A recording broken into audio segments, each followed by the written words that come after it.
Hello, friends. Welcome to Symbaroum. We are playing a TTRPG system and setting created by Järnringen. This is a Norwegian game that was recently translated into Swedish. It is a Swedish game that has been translated to English, and we are playing it. We are playing an adventure called Untitled and Davokar, and this is being dungeon mastered by my very good friend Obdurant. Say hello. Hello. This is episode 2 of our adventure, and let's just get into it. Go right ahead. Right. Great. Okay.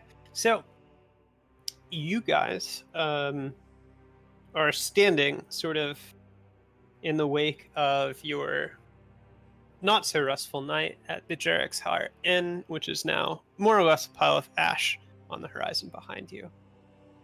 Do you as a group, do you pretty much just head straight to Thistle at this point? There's going to be an hour delay. Okay. Because we need to ask some questions of Oh dear. Yeah. Of the head. Yeah. We need Okay. to ask the head some questions. You're right. That was a thing. So you've taken the head. Yes. Can we Go get a ahead. reminder of what this head looks like and what it is? Yeah, could you describe the head and how you're transporting it right now? Well, it's been I assume we get some distance from the bodies before we start chatting with the head, just because, That is entirely up to you. the walls might not catch fire, but they also might catch fire. And it's just not very sanitary to hang out with the dead that much. So it was being carried in the horse's saddlebags, and what I remember is that she had lots of pustules on her neck, but Yeah, a lot of those have been partially cured at this point.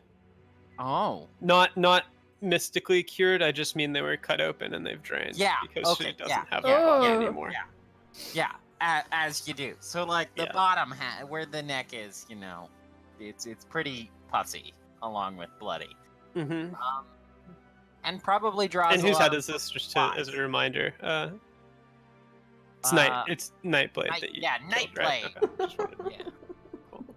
All right, so you have traveled a little distance away. So you're on the plains between Castor and Thistlehold. A little more than halfway. There's smoke rising in the background where the fires are consuming what's left of the property around the Inn of Jarrek's Heart. And so how does Dane do this? Does he what's his interaction with the head and with the other party members? There's gonna be a little small campfire, and you're gonna toss some herbs from the forest in it, and they're gonna burn and get this kind of special smoke. Uh-huh. It's already getting to him. Special smoke that kind of loosens the veil between here and there, as it would be, given that we're here and Nightblade is there nowadays. You'll just kind of set the head down, and you can really only ask it yes or no questions because it can't speak as it doesn't have lungs. Yeah. So it kind of just clacks its jaw. Uh-huh. Once for no and 2 for yes. Yeah. Yeah. And really, this is a bit mercenary, but we've had a tough time, and this really seems like a bad person. Mm-hmm. So I think Dane's first question is if she knows if she has any active bounties in Thistlehold. Okay. So before I answer that, Mayra and Pekome, what is your reaction to when so you've settled down? You're not far from the inn, but you guys need a little bit of a break. So you've stopped. You've made this fire, and you're kind of gathered around it. How do you react to your party mystic sort of pulling out the head from the saddlebags and setting it up and asking it a question. Pekome doesn't want to be anywhere near this. Okay. So does Pekome sort of just get up and kind of stride away a little bit? It just go to like the other end of camp. The other end of camp. Okay. Could you roll me a Well, a resolute? No. Roll me a roll me to Vigilant. just die already. Vigilant test, please. 0. At 0. Yep. No disadvantage or advantage or anything. Okay. Cool. So you're just gazing out. Nothing unusual. Except Kory. like the head. Okay. Would you roll me your resolute test? For the ritual. Yes. Okay. Give me just a second because it is modified by the spirit's resolute, and I need to give you what that is. Okay. 17. So you are going to be rolling resolute with a +1 enemy disadvantage. Meira. Okay, so I rolled a 4 then. I didn't Okay. add that. Yeah. Well, the goal would have been 16 instead of 15. Yeah. So Okay, how yeah, does that- Meira react? Meira has probably seen her brother do this before. Yeah. She's probably curious. She probably Okay. looms within reach, but not so close that she would disturb or perhaps accidentally get spit on. But she just kind of hovers there and she digs at the ground with a stick. Okay. In the head of Lady Nightblade, did you close the eyes or anything, or is she just pretty much exactly as she was when she died? There's as minimal amount of touching as possible. Okay, all right, yeah. So kind of one of her eyes is screwed up in pain, and the other is just sort of sightlessly staring out. And when you ask the question, you probably feel a little bit of a chill. And then the skull the head, and still got flesh and all that. Its jaw is gonna kind of flap open, and with 2 quiet clicks, the teeth clack together in the affirmative. Dane's gonna look a little happier at least about the experience, and then he's gonna point over. Oh, I'm sorry. Hold on, just a second. Oh. So you rolled the necromancy ritual, which is good. You needed to do that. Should I roll again for? So I just need that you think resolute that's how it test. goes? Okay. So it's a different. It's each question you ask, you have to get a successful okay. resolute test. Yeah, first you brought it back, now you need to get the answers. Okay, great. So Okay. all of that still applies. Okay. And when you use the ritual, do you take the 1d4 temp corruption? Yeah, it is. Yeah, Okay. at the first, yeah. So Okay. actually, yeah. So you can just check that now. Yeah. And then you can keep asking questions. It doesn't automatically. I get to set it, but it doesn't automatically roll it. But that's okay. We'll go over here. Yeah, that's a little surprising, isn't it? I guess in this case, he's gonna point over to the distant Pekome and ask, "Your sword, is it particularly well known in Thistlehold?" And then he'll try and force her to answer. Her sword. My sword.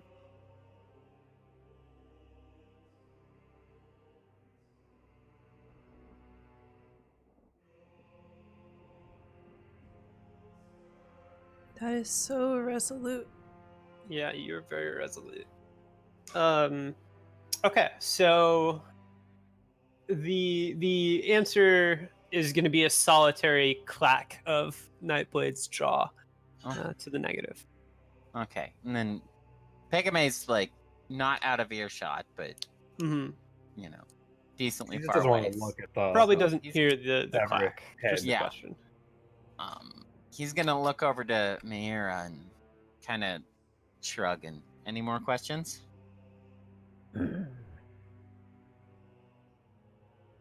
No. guess Dane will just get up and start kicking dirt over the campfire, which is a pretty succinct way to dismiss and end the ritual. Okay. And then, with as little touching as possible, restow the head and, get ready to move again. Okay, so you're keeping it. Yeah, I mean, she's got a bounty. Of course. No, just proof. making sure. Yeah, That's reasonable. Okay. Yeah. So anyone who isn't Picome who looks back, sort of the way that you came, if you're scanning the area, just go ahead and do a little vigilant check for me. Yeah. I really thought Kory was about to say he just starts kicking the head. I said who isn't Picome. What? I didn't roll. Oh. Do I have... No, I don't have Picome select either. Yeah, Mayra rolled and Dane rolled. Huh. For me, below It says the resolution, Picome. it says character Picome Bori. I have her clicked. Oh. I think... Oh. Yeah, I had her sheet Wait, open. why? Yeah, that's also... Oh, okay. All right, that's fine. Don't worry. I was like, what are you talking about? I didn't roll. I've been I think I sitting opened it to look at her. Yeah. Well, your thought. vigilant is higher, so that's still a success. Kory, in the distance, about where the settlement used to be, you see trees part. The tree line is rustling quite far away, and then this sort of colossal figure stomps its way out, and you can't see anything, or you can't hear anything. It's far too far away for that, and you probably wouldn't be able to see a person, so that puts into scale just how large this thing is. And it looks almost like an animated tree, but it's clearly more than that. There are the shape of it and the fluidity with which it's moving certainly hint that it's something else. And it marches up towards the walls of the palisade, and then probably behind them. You can see it over, so it's a little difficult to tell where it is in perspective. And there's a little dot of a figure on top. And as the creation stops, that figure descends. And if you keep watching, maybe over the course of a minute or so, Dane the figure attention to it too. Yeah. Okay, so everyone can probably see it with varying degrees of awareness once it's been pointed out, and the figure will remount this being, and then it turns and it begins to march back into the woods, and you don't see any other trace of it after that. But it's just something you notice. If you want to run back and try to chase after it, I mean, you could, but just something to keep in mind. With that, oh, go ahead. Is a moving giant tree something that Mayra has seen before? Yes. So whether or not you've seen it before may depend on a little bit on what you'd like her past to be, but for both her and for Dane, the chances witches ride these sometimes. The chances are that you have heard that witches have a tendency, at least the more successful witches, have a tendency to ride very large beings called colossi. That can look pretty different from one another, but by all accounts, that would be your guess of what it is. It's probably a colossi, and it stands to reason that the figure on top of it was probably a witch. Witches. I hate this forest. We're not even in it. Pekome says she hits the horse. The forest. Oh, the forest. The horse hasn't done anything wrong to me. She's got a good future ahead of her. All right. So the your makeshift campsite, which is more of a ritual site, I suppose, is becoming more and more visible as the sort of pre-dawn dark is fading away towards a grayish dawn. Do you have anything else you want to do as a group, or do you take off to Thistle Hold? Pekome, how are you feeling? Pekome just like slightly turns their head in Mayra's direction. Just says, I'm as fine as ever. Mayra leans over to Dane and whispers, "That is not a good sign." I imagine this protective little curl of Pekame's hand over the hilt of her blade. Oh dear. All right. Dane's gonna look unconvinced by Pekome, nod to Mayra, and start setting off in the direction of Thistlehold. Okay, and who's riding the horse? Or Dane's is it leaving just a pack supplies animal? on it. Yeah. Okay, all right. So there's supplies on it. And you're on foot. So it takes the better part of a day. Probably you ride through the morning or walk through the morning, and around noon you will pass the goblin settlement of Kabadok, which is Can you screech that a bit more, like a goblin? no, that's as much as you get right now. It's about an hour's ride east of Thistlehold. And if you wanted, you could stop in. There's not really necessarily any reason to. There aren't a lot of sights to see unless there's something specific you want there. And there's a stream from then on. You find yourself on an actual road. It's not an official road. It's more of a dirt path that's been beaten down by an endless stream of workers back and forth between Thistlehold and the shanty town. But you'll be making your way among others up to that point until you reach the gate. And when you do reach the gatehouse, you approach the southern gate, and there's not a line in. At this point in the day, pretty much most of the traffic in and out of the people who sort of live there or live near there and work there will have already faded away.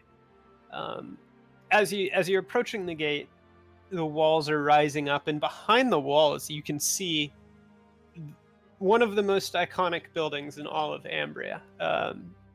Is a tall tower. It's at least 4 or 5, maybe 6 stories high, of wood that rises up towards the back of the settlement from your perspective, and on top of it is a large flame that you know is always lit, and it's the beacon of Thistlehold. And as you approach the gate, it falls out of view just because of the wall that's between you and it. And 2 guards are in the process of casting someone out. So there's a figure who's sort of in gray robes. They don't look like they were always gray. They've just sort of faded to a grayish, brownish, massive stains at this point, and they don't look very well to do for themselves. And the guards sort of just toss them out. And one of them, a more surly looking guard, sort of waves at the person and says, like, "Consider yourself barred from Thistlehold."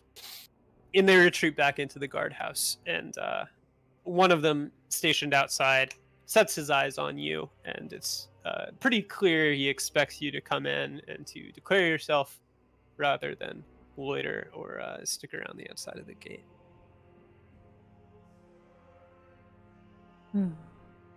Pekome starts making her way up to the gate to go declare herself. Okay, fantastic. Mayra will slink closely behind. Mm-hmm. Dean looks like he might want to get there before Pekome, but doesn't. But doesn't. Okay, so like a little step, Yeah. and then Like, maybe I should run for... maybe I should have gotten there already. And then the opportunity is Yeah. passed. Yeah. I feel you. Should have power walked. So the guard has a spear in one hand, and his whole weight sort of leans in against it. He is standing, and he resents that he's standing, and he probably resents that you're making him pay attention to something. So as Pekoma, Pekoma. I missed the word there a little bit, approaches and then stops in her armor and her closed face guard and her half cape. He kind of looks her up and down in a pretty unimpressed fashion. And then he sort of gruffly says, "You got your signet rings?" Pekome pulls out the 3 rings, handing one to her 2 companions, and then showing hers to the guard. Okay. He'll straighten up, take some of the weight off the haft of his spear. He leans in. He gave Mayra the burned one, or she gave Mayra the burned one.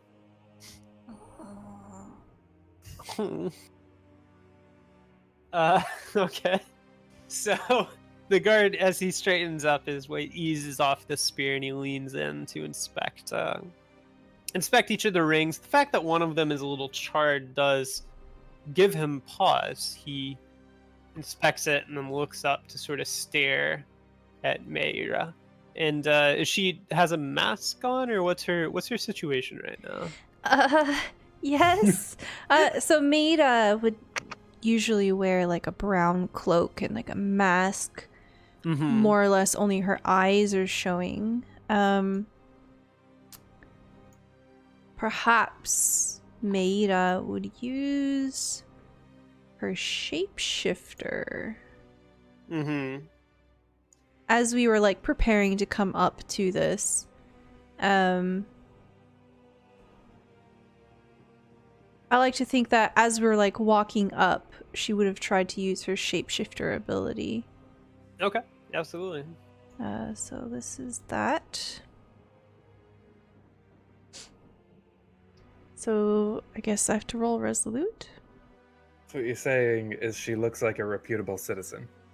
I think you did roll Resolute. That was Vigilant from earlier. I see. Here. She just put... Yeah, I see.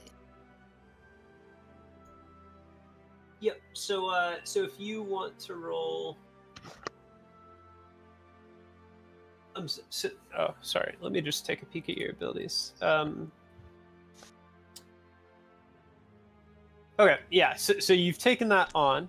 I need to mute for half a second here. I like to imagine that her shape-shifting is kind of crunchy sounding. Oh, Okay.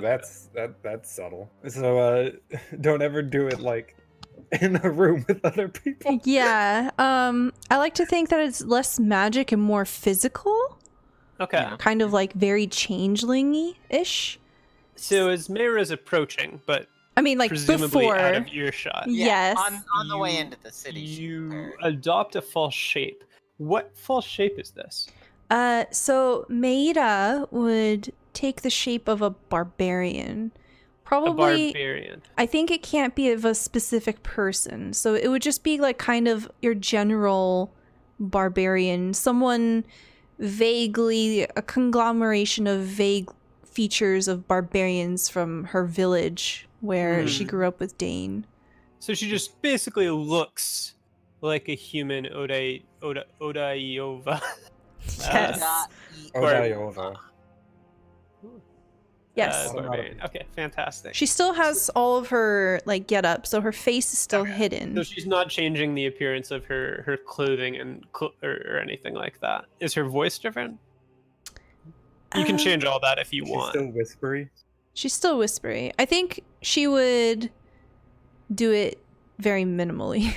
Very minimally. Okay. So maybe. All right. Great.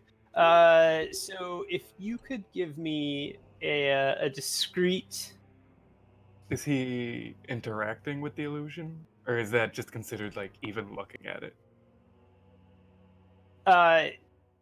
So everyone the character interacts with has this test passively to determine whether they see through it or not. And since he's kind of inspecting her on account of you giving her the burned ring, yeah. If you could roll discreet -1. Okay. And that is a disadvantage of -1. Just to be clear. Hey, that -1 helped out. This done. So he leans in a little bit and he stares up at her. And before he really gets a look under the hood, he goes like, "You aren't no elves trying to hide yourselves." And he kind of peers intently, but what he sees allays the suspicion. And he kind of straightens up and leans back, and the attention falls on Pekome again. And kind of, it looks like for a moment he's on the verge of saying something, but the sigil on her cloak rather may give him pause, because he glances down at it, he shrugs a little bit, and then goes like, "Declare yourself. What do you intend of your stay in Thistlehold? And who are you?" I am Pekome of House Bori. I've come to meet with a contact in the Fortune Hunters District. Is that what that's called? What they were called? That works. He snorts a little bit. "Oh, noble." And that's anything but appreciative. But he backs up a little bit, kind of waves his way through the gate and says, "Well, don't let me stop you, Lady Bori." And spits on the ground, kind of slouches onto his spear again, and starts looking back out at the exterior of the gate. And you, as you step through, find yourselves in Thistlehold. Map transition! Map transition. Oh my god. Wheel. Totally on top of this roll 20. Are we coming in from the north? So you have entered from the south gate, which is just if you see those two little kind of circular I see. things right there. Yep. Mhm. So that's the south gate. I'm kind of surprised it's not labeled, to be honest. And that is where you were entering from. Are we gonna take the long way around? Well, you are the Can I ask one question about Roll20 itself on the map? yeah, absolutely. Bottom right, there's, I think, an other category that is cut off. Oh dear. If you look at the top right, you can see Oh. like a slider. Let me fix that. No, it's my error on the canvas size, and I can't fix that. The image itself is totally large enough. Okay, cool. Um, That way we don't have to ask 26 through 34. no, that's not far enough. But it's better. It's you improve. You just had to completely ruin his map trans. No, it looks so amateur now. It's okay. It looks great on the You recording. took me from Cloud 9 to Circle 9. Yeah, we're gonna Dante's cut hell. straight through this. This is why I did my We'll do it. timeout. We'll do it in post. Yeah. This is why Stella's Look, we're just gonna stop at posting them live. 26 and then go check out through 34 and then go to the Fortune. Okay. Is that? Let me just zoom in a little bit. I can see it. Oh dear. Slider, where are you? Huh, I wonder what happened. I thought I had this just right. It's fine to Yeah. me. Okay, there we go. Everything is revealed. You can see everything in other. Okay, so you find yourself in the south gate. You have entered. You have free reign of the city. It looks pretty amazing, honestly. Have any of you been to Thistlehold before? You need a signet ring to get in? So you need a signet ring to stay in. You can sort of pay your way in if you have business in the city, or well, the keep really. But on the assumption that you haven't been there before. Yeah, Dane probably wouldn't want to spend money to get in. Mm-hmm. Pekome's probably been there maybe once or twice as a squire. As a squire? Okay. Yeah, I could see that. So to our barbarian twins, Thistlehold looks pretty cool. Pretty awe-inspiring, really. It is, especially considering you've very much not been down to Yandaris to see the capital. One of the more developed cities, and especially compared to your time over in Karos, in Castor, rather. That's not Karos at all. It looks far more impressive. The streets are, at least at this portion of Thistlehold, well organized. It's fairly clean and calm, and the buildings are fairly new to look. The streets are clean. It almost looks like someone has wiped them clean, honestly.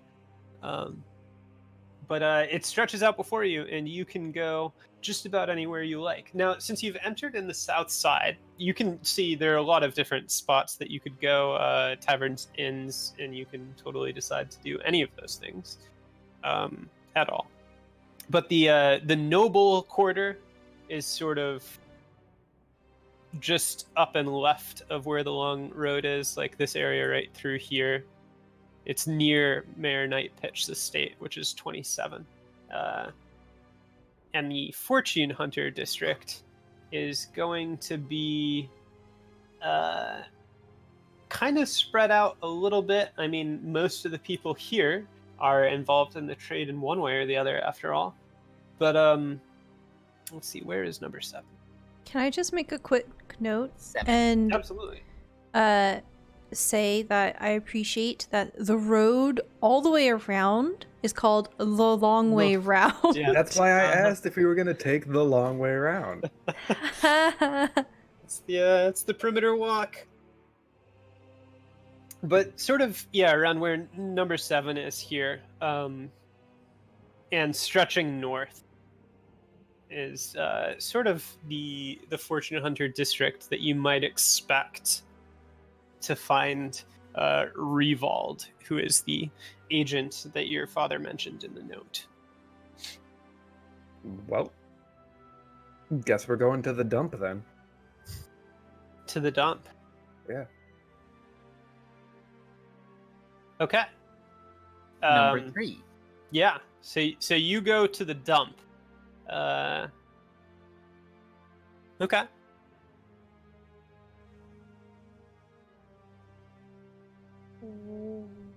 Oh, right here? Yeah, so up here near Halban's Ring is number Nice 3. colors. So you venture your way into the dump. It is a little, as the name suggests, it doesn't necessarily look. It's a hole in the wall. No, it's a dump.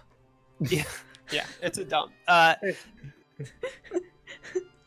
You can dump things in a hole in the wall.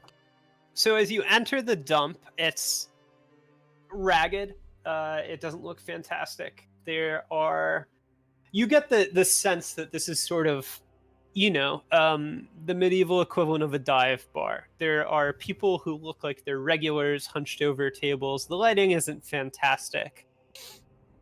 And someone else is arriving shortly before you. The three of you kind of manage to catch the door before it's fully closed. And by the time you enter, he's made his way up near the bartender, and he's sort of murmuring something in the ear of the barkeep. And then he settles down in a chair and makes an order. So you look around, and there are patrons of the bar. There is a barkeep who looks a little grizzled. Do you want to question someone? Do you want to grab a chair? What's your plan? Pekome's gonna head over to the barkeep. Okay. He's in the middle of pouring a drink from behind the bar, out of what can you can assume there's a keg, and he sets it in front of the man, And the man lays out a few coins that the bartender pockets, and then he looks up at you, and his hand pulls out of the coin pouch of his apron, and he goes, what'll it be? Information. I'm looking for some. The bartender kind of goes from looking mildly bothered by your appearance to downright annoyed when you say information. But he folds his arms and he goes, yeah, well, I ain't a town crier. Who are you looking for? A man named Rayvald.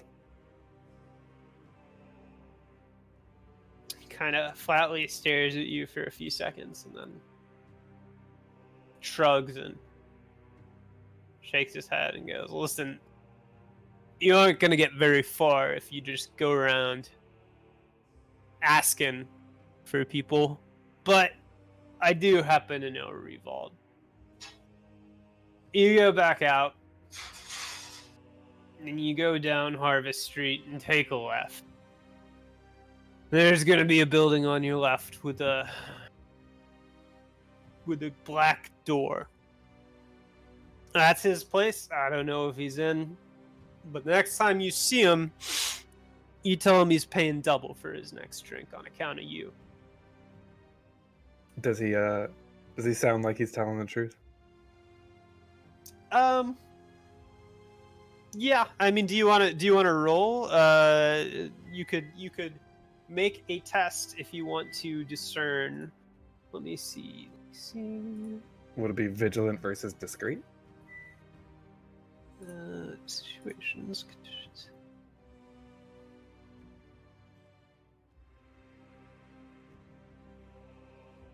So it would be probably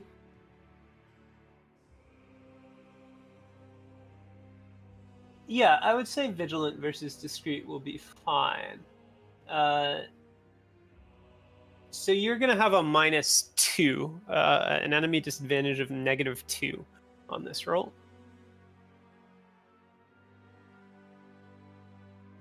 Okay. Okay.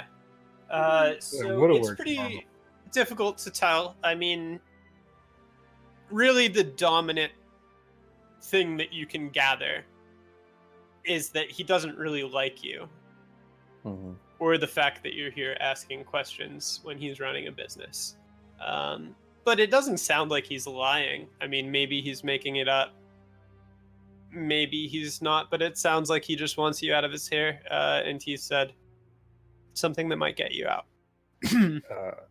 Pekome is going to look around for wherever her companions are. Mm-hmm. Maida is right there. Right. Okay. Make sure you two didn't get lost in the bar somewhere. Okay. Is there anything you two want before we head out? Maida would like a drink. That's a good idea. Brother, get us ale. That's a good idea. Okay. Dane kind of gestured at the bartender. So the bartender looks over and shrugs a little bit at that. Goes, all right, well, I'll give you a tankard of Stut. How many you want?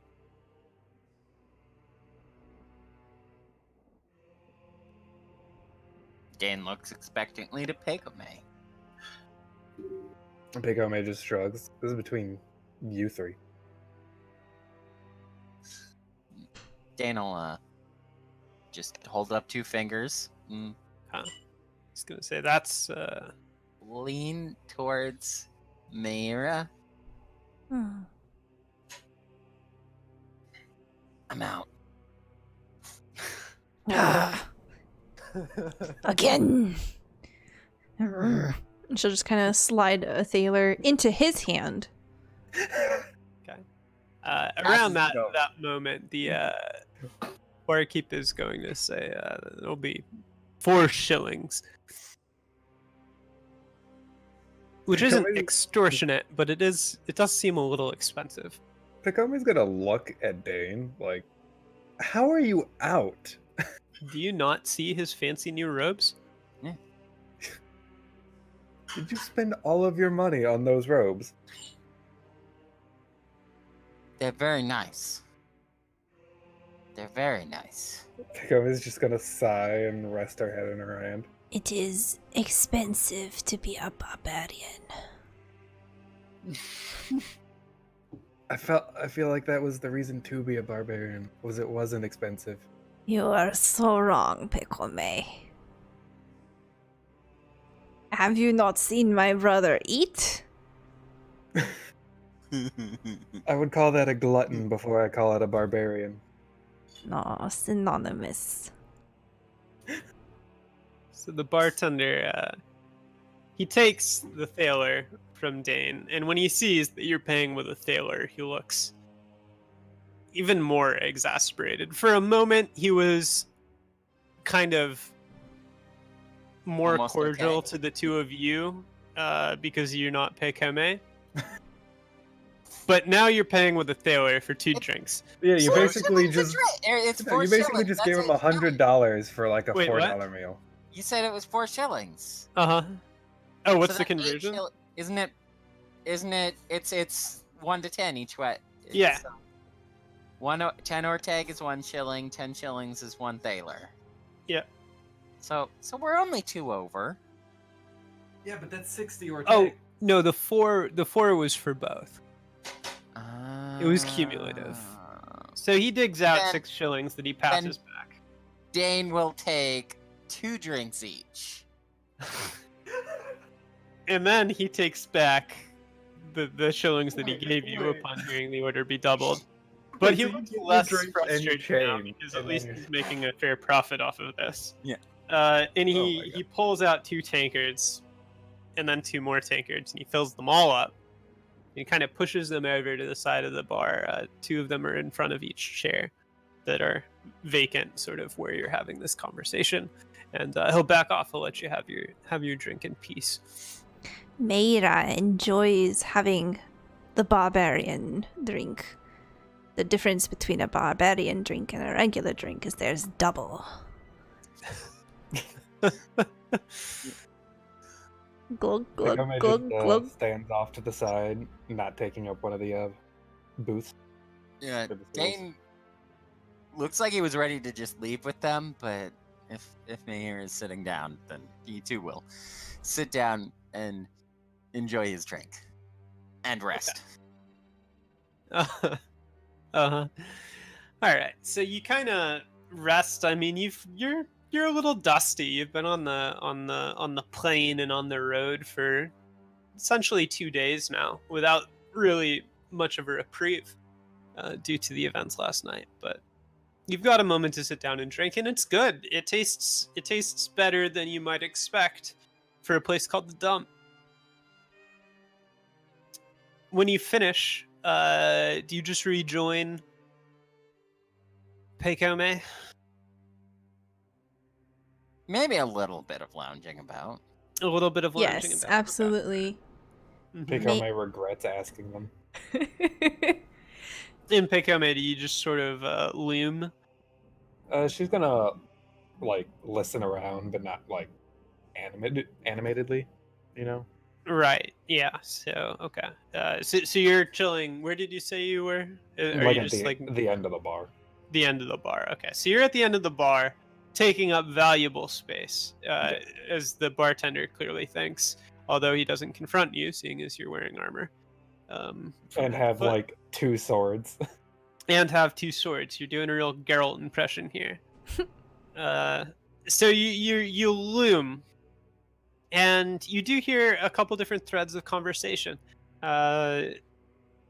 It's difficult to make things out without eavesdropping per se, but there is a couple of men sitting at what passes for a booth. It's a pretty ramshackle booth, and they're conversing about a fight that apparently happened between two rival treasure hunters near Toad's Square, which is on the northern end of town. And if you want any details, you can try to eavesdrop. For the most sense, you just get that there was a fight, that someone died, and that the town guards did catch the person who was responsible, and that they aren't in this hold anymore. Made will eavesdrop. Made Many will eavesdrop. eaves. Picome wonders if that was the person who was thrown out. Yeah. Doesn't overly eavesdrop. Yeah, that's certainly a question. Mayra, give me I suppose a vigilant check, and you can modify that an enemy disadvantage of 2. +2? Yeah, +2. We'll make the roll easier. She needed it. It was close. Excellent. So obviously they aren't really trying to be conspiratorial about the conversation in here, and one of them's like, I'm telling you, Jarn, there were swords, there was blood, it was a fight, and I swear one of them is blight marked. And the guy goes, you don't know what you are talking about. The guy goes, no, I saw it with my own eyes. He had vines coming out of his wrist. I'm telling you, they were coming right out like he's a tree. And the conversation goes on, but really what you gather is that there were 2 treasure hunters. One by the name of Edgar. And you don't really need to bother remembering that because he's the dead one. Wow. And one by the name of Arn, A-R-N. And apparently, Arn had stolen, in the eyes of Edgar, the rights to a plot of land in Bright Davokar.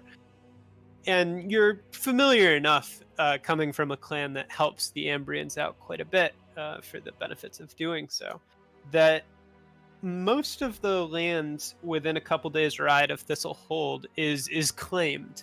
It's been parceled off in various portions, and essentially groups of adventurers or speculators can purchase the rights to build on that land or to exploit it, basically. And sometimes, there are ruins to be explored. Sometimes they're valuable resources, or not so valuable resources. And apparently they were both competing for the same patch of land, but Arn secured it, and Edgar wouldn't let it rest, so they fought over the matter. But Edgar lost his life. And that's more or less the conversation. It turns on to more mundane things later on. Did they I know I'm not hearing this, but did they say which of the 2 was allegedly blight marked, or just that one? What? So, yeah. So they said that Edgar was blight marked. The dead one? Would know, the dead guy. Yeah. Which may explain why it was so easy to get a look at him. But yeah, supposedly he had an arm that was more plant than man. And when they carted the body off, it was sort of dangling over a cart. You could see some of the leafy vines sticking out from under a glove.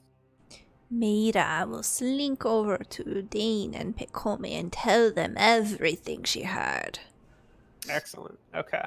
So what you mean is you go to one end of the bar, tell Picome, and then go back to the other end of the bar and tell Dane. Oh, are you at opposite ends? Sorry. Only Dane hears it then. Yeah, Picome is standing a bit away, just waiting for you guys to finish. Mm-hmm. Well, I suppose with that little bit of gossip, Dane will be ready to go. Okay. Do you tip the bartender? No, never. Never. It's against barbarian culture to tip. They did not pour the drink so it overflows the tankard. What are they doing? They're doing it wrong. Alright, so the bartender doesn't look like he was expecting a tip, perhaps. The three of you step back out onto the street. It's the later side of afternoon at this point. And you follow his directions. So you head down Harvest Street, take a left, and just before you get to this little minuscule park, you do see a building with a black door, and by all accounts, it is where he has pointed you. Are there any other, like, anything else that gives away what this building might be? Well, it is in a line of closely built buildings that all look extremely residential. So chances are it's a residence. But there aren't any signs or really anything, and the traffic is pretty reduced in this area. So it's either something clandestine or just a home. Pekoma is going to knock on the black door with her metal gauntlet. Mm-hmm.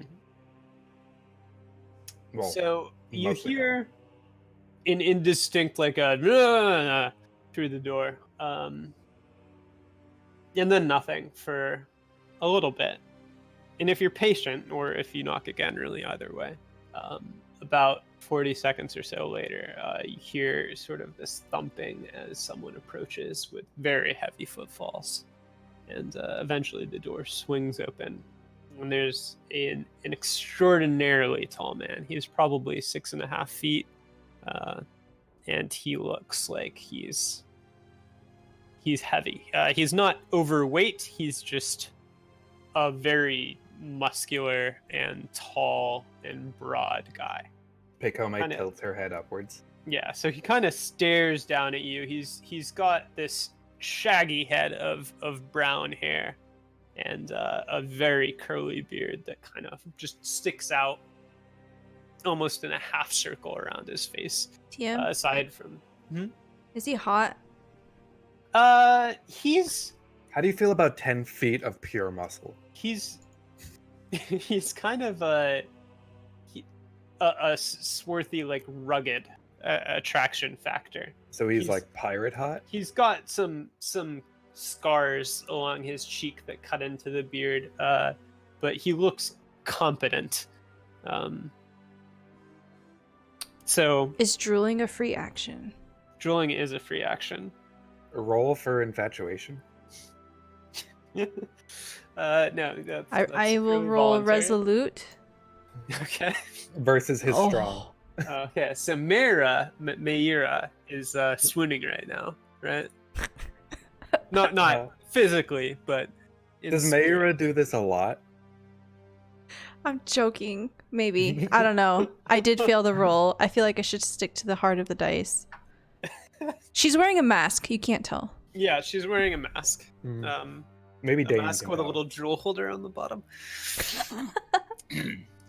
So the guy stares down. Does Pekome say anything immediately as he's staring? Or does she wait for him to say something? Does he say anything like as soon as he comes out? Or no, he's just staring at you. All right, then Pekome is going to take a step back, hold out her hand, and say, "My father, Lord Bori, told me to come meet with you, if you are Sir Rayvold." Okay. He's gonna go, no sir to it. And he stares at you for a few seconds. Or more accurately, he stares at the crest on the half cloak. And when he pulls his hand off the door, he kind of scratches it. His jaw bites back at you and he goes, why? It's been a while. I don't remember the whole message. What was the... Okay. Yeah, in short, the message was, if you need, he has loyally helped the house before. He may be able to help you get the get the connections that you require to get through the process of getting out into Davokar and making a name for yourself. And this is as good a point as any to point out that if you haven't read up on it, oh my goodness, What? I'm sorry. I have a pen with a clear cap, Uh-huh. and an ant has crawled inside the cap, and it's crawling around. That's so gross. Moving on. Moving on. Kevin did not fail his vigilant roll. Yeah. Oh, that's nasty. So by Kevin, an ant farm. There are probably two ways that you would be expected to make a name for yourself in Thistlehold for your family, which is the core goal that you're pursuing right now. You want to elevate House Bory by right of your own deeds. And so far you haven't died, so good work. Yeah. In Thistlehold, there are loosely two groups of adventurers that interact with Davokar. There are people who go out on adventures, and they're basically exploring in a direction that they've picked and hope to find something. And there are people who buy parcels of land, like the altercation you had heard of between Edgar and Arn. And they basically oversee, once they have the rights to that area, they go there, they check it out. If it's a ruin or if it's a resource, they oversee the construction of a fort, essentially, where you can bring workmen to live. And you own the land, so everything you extract is yours. And then you bring it back and you sell it to be used in Ambria. It is more or less the quintessential fulfillment of the church's perspective on honoring Prios. It is taming the land and using it. So those are the two branches you have. And your character would be familiar with the steps of pursuing each. And we can go over that if that's what you decide to do. Or so you're saying is I could make a fort if I wanted. You could make a fort, yes, absolutely. Or you could go adventuring, and now that you've approached Rayvold, you can expect him to help you. Unless we somehow accomplish burn what you this bridge. want. Unless you burn this bridge, yes. Which, not intentionally. considering your history with burning things to this point, Hey, is I likely. didn't burn anything. Other people burned things. I was burn adjacent. Okay. Considering your burn adjacent history. Yeah. Alright, Considering your burn so adjacent history. has he made any move to shake my hand, or is it still just hanging there? So after a moment with your hand just hanging there, She I would not say resolutely, but she Vigilantly. she stands strong and keeps her just hand there. stands strong. Yeah, and it doesn't look like he was spurning you. His eyes are a little bleary, red rimmed, and well, you're wearing a mask, so that's all I'll say for now. But he'll reach out and he'll kind of give your hand a squeeze and a shake, and Is it a firm handshake? it is. It's firm. It feels just a tiny bit clumsy, but it's very strong. Okay. I'll be sure to relate all the details to Mayor. Goodness. So he Meira recognizes this look. This is called the barbarian look. When you drink double the drink and it's too much. You know what? It does. It looks like he's just a little drunk right now. It's called a barbarian's morning. Mm-hmm. So he kind of lowers his hands, presuming you don't just hang on to it. No, she lets go after Don't let go. respectable amount of time. Good. So he looks between you three, and yeah, his question is still lingering in the air. So why? Now that we've shaken hands like proper gentlemen, Yeah. she's going to say, "My father's missive said that you could help lead us in a direction to bring a better name to our family." It takes him a little while to parse that. His brows furrow a little, and he just keeps staring at you. And then he'll... Huh? He's got barbarian brain right now. Well, Just sort of a cold turkey announcement of his volunteering, basically, is what you've given him at this point. And he'll sort of go, you want to lead? And then he shrugs and kind of peeks his head out through the door, squints to the left and squints to the right. And there are a few other people passing by, but not many. And he nods at the pair behind you. He goes, those two are those with you. Pekome checks to make sure that it is in fact Mera and Dane behind her, and then nods, just in case. So he'll shrug and back up and push the door open a little wider and just say, like, well, come in and we'll talk it over. Pekome steps in. Mm-hmm. Yeah. And Dane, Mera? Yeah. Yeah. Okay, alright. So you all come in, and it's a pretty well-appointed little residence. There's no one else inside, and there's sort of a sitting room that he ushers you into. It only has 2 chairs, and he takes one of them. But it is, comfy, despite the seating arrangement situation. He settles down and kind of looks over the 3 of you, and he goes, "So your old man's telling you to brave it in Davokar, huh?" And then he kind of, "What'd you do to deserve that?" She's gonna cross her arms and just mutter, "I was born."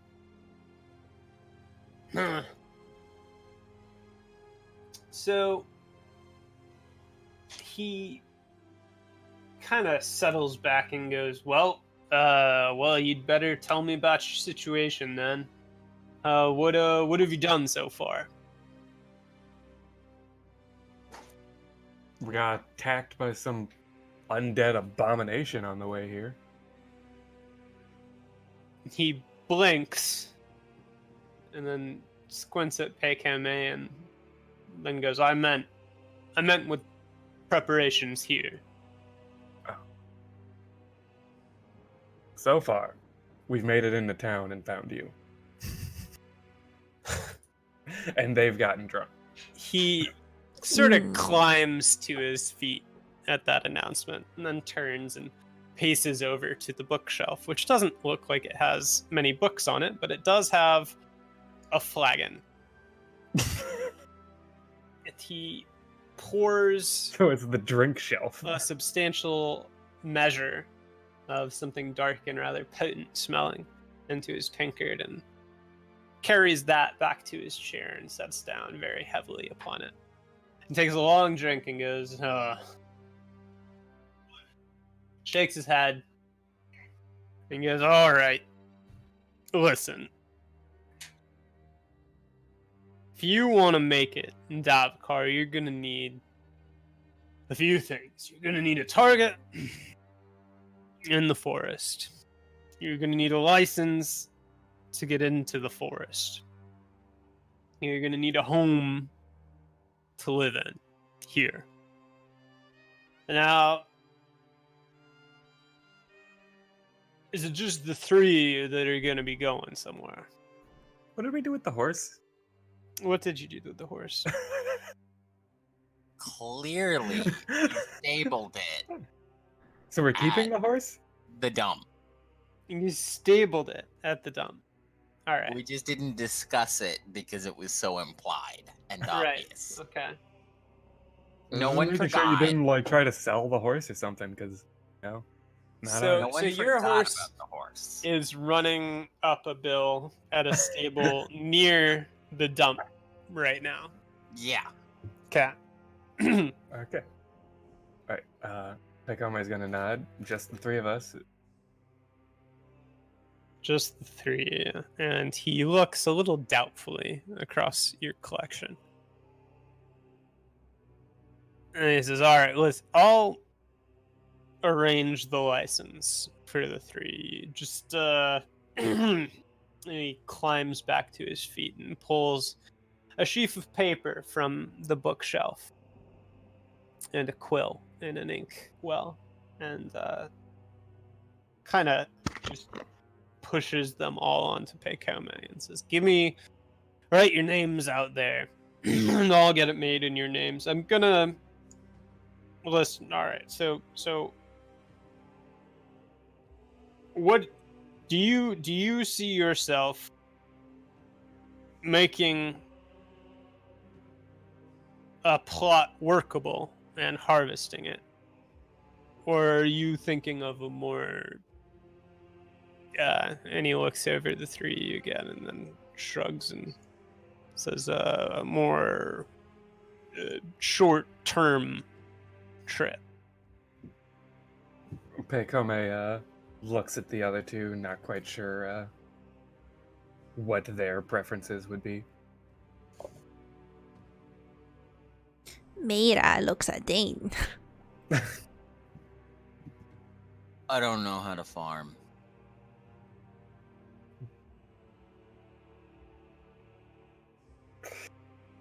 Revolt looks at Pekome. Well, for the moment, it looks like our best option would be to go for the short term. Maybe get some capital to then. Right. Well, kind of reaches up to rub at one of his temples, and he takes another long drink, and he says, all right, well,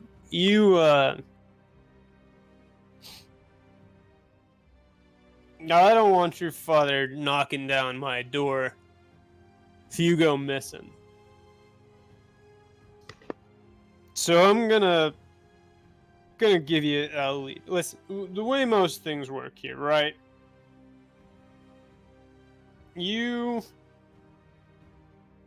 If you don't have a plan of your own, you get a plan from someone else. You find someone who needs someone to do something for them out in Davokar, and you do it, and if you live, you get paid. And I have a lead about a week ago. There's a woman that went out. She's a former peer of mine, because I haven't been out in Davokar in a while. Pauses and takes a drink and says, that's a much smarter way of treating the forest, by the way, avoiding it. But she went out because she heard tell of an artifact in a ruin about 2 days' journey from here. Well, she hasn't been back, and it's been more than 4 days. It's been more than 5 days. In fact, it's been about 9 now. Now, I'm willing to wager that means she's not coming back. And if you want, I'll give you the directions to get out to where all this went. And you can see whether you make a profit or run into whatever kept her. Now, outside of that, when you're trying to establish yourself, chances are your best bet's going to be able to rub knuckles, rub elbows, rub whatever you want with some of the more funded folk around Thistle, because most people don't give out advice like this for free. And then they'll fund your journeys for you, and then they'll take most of what you make, all right? Does that make sense? Pekome nods. All right.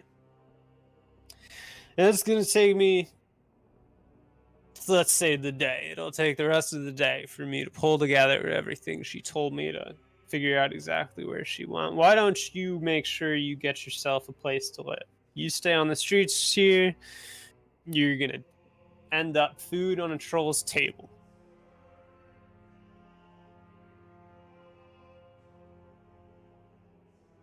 Right. He handed me a bunch of papers to sign, right? So he handed you a sheaf of blank papers if you page through them. And he basically just wants your names so that he can have everything accurately written on the license that he's going to be arranging for you. Okay. Well, The implication is very much that he's arranging it, but you're going to be paying for it. So So Pekome hands the papers to the other two and tells them to sign while she works about taking off one of her gauntlets. Because writing with a gauntlet is hard. It's a little bit of a challenge, sure. Maida's signature looks suspiciously like a drawing of a dagger. I'm just kidding. Dane will sign his full name. Okay. All right. And then when Pekome gets her gauntlet off, she will sign her name. Okay, so Pekome signs name. Excellent. That's good. That is all good.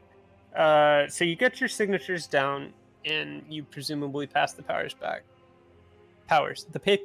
back to Rayvold. At that point, he's sort of gonna not necessarily kick you out, but he does kind of go like, "That's just about all I can do for you right now. I'll be in touch with you. Just when you get yourself some accommodations, you just go ahead and pass a messenger my way so I know where to find you, all right?" Before he closes the door on them, Pekome is going to hand him a thaler and say, the dump said his drinks are going to cost double next time. He looks at the thaler bemusedly until you say that. And then he looks aghast. Kind of looks between you and the thaler and then goes, Dane will trouble. Look as if he just remembered and then ask, bounties? Bounties, he says. Bounties? Pekome questions, looking at her companion. Bounties. Rayvold's gonna kind of growl and go, "Would anyone mind telling me why we're all just saying the word bounties?" Where do we go to claim a bounty? Oh. Alright, well, if you want to claim a bounty, you take the bounty to the town watch, if they're the ones posted it. I mean, some bounties are private bounties, you know, say, someone at a knight's hall, that's where all the nobles, them congregate, them types. They might want something, you know, House Konor is paying for something, they're the one pay the bounty, but, yeah, probably the town watch would be the best place to get pointed in the right direction, at least. Pekome nods and then steps out of the door. Do you know anything about a man named Arn? Arn? Yeah, I've heard of Arn. He's a bit of a Nerd.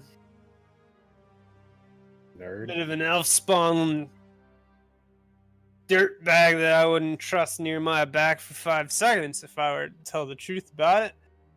How'd you cross paths with that piece of trash? I have not met him. I heard a story that he was arrested in Toad Square.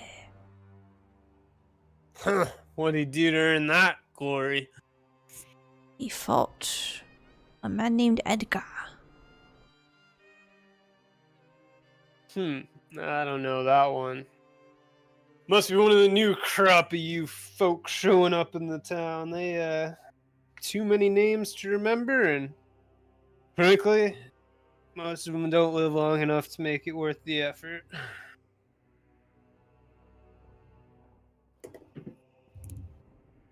You said Arn was a changeling? No, he's human. He's just a bastard. Pekome's gonna let out a small chuckle at that.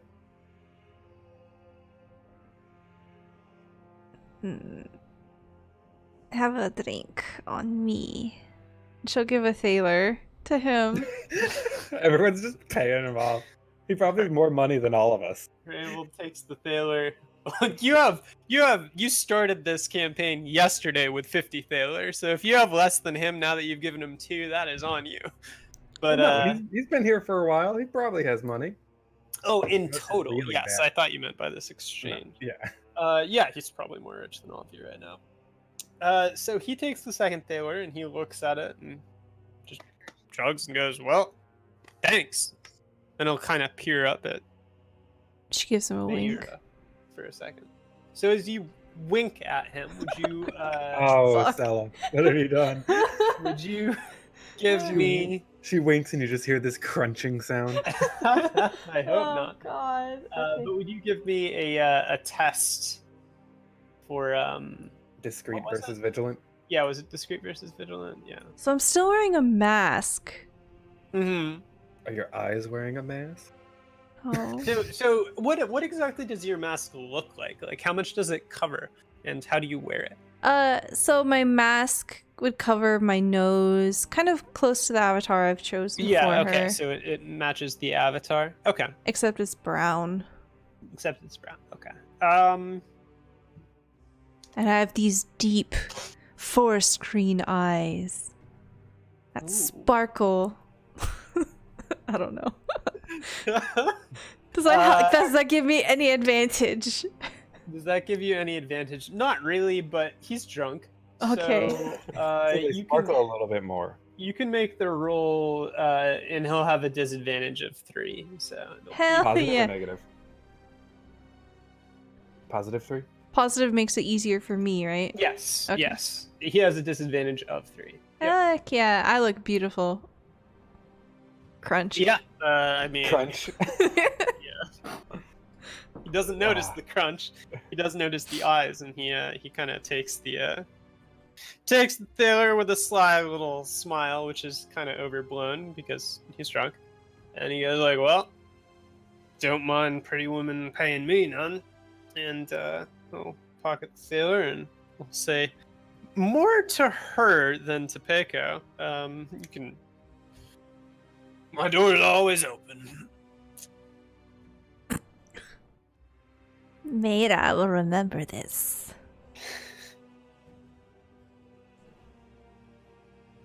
Sashay away.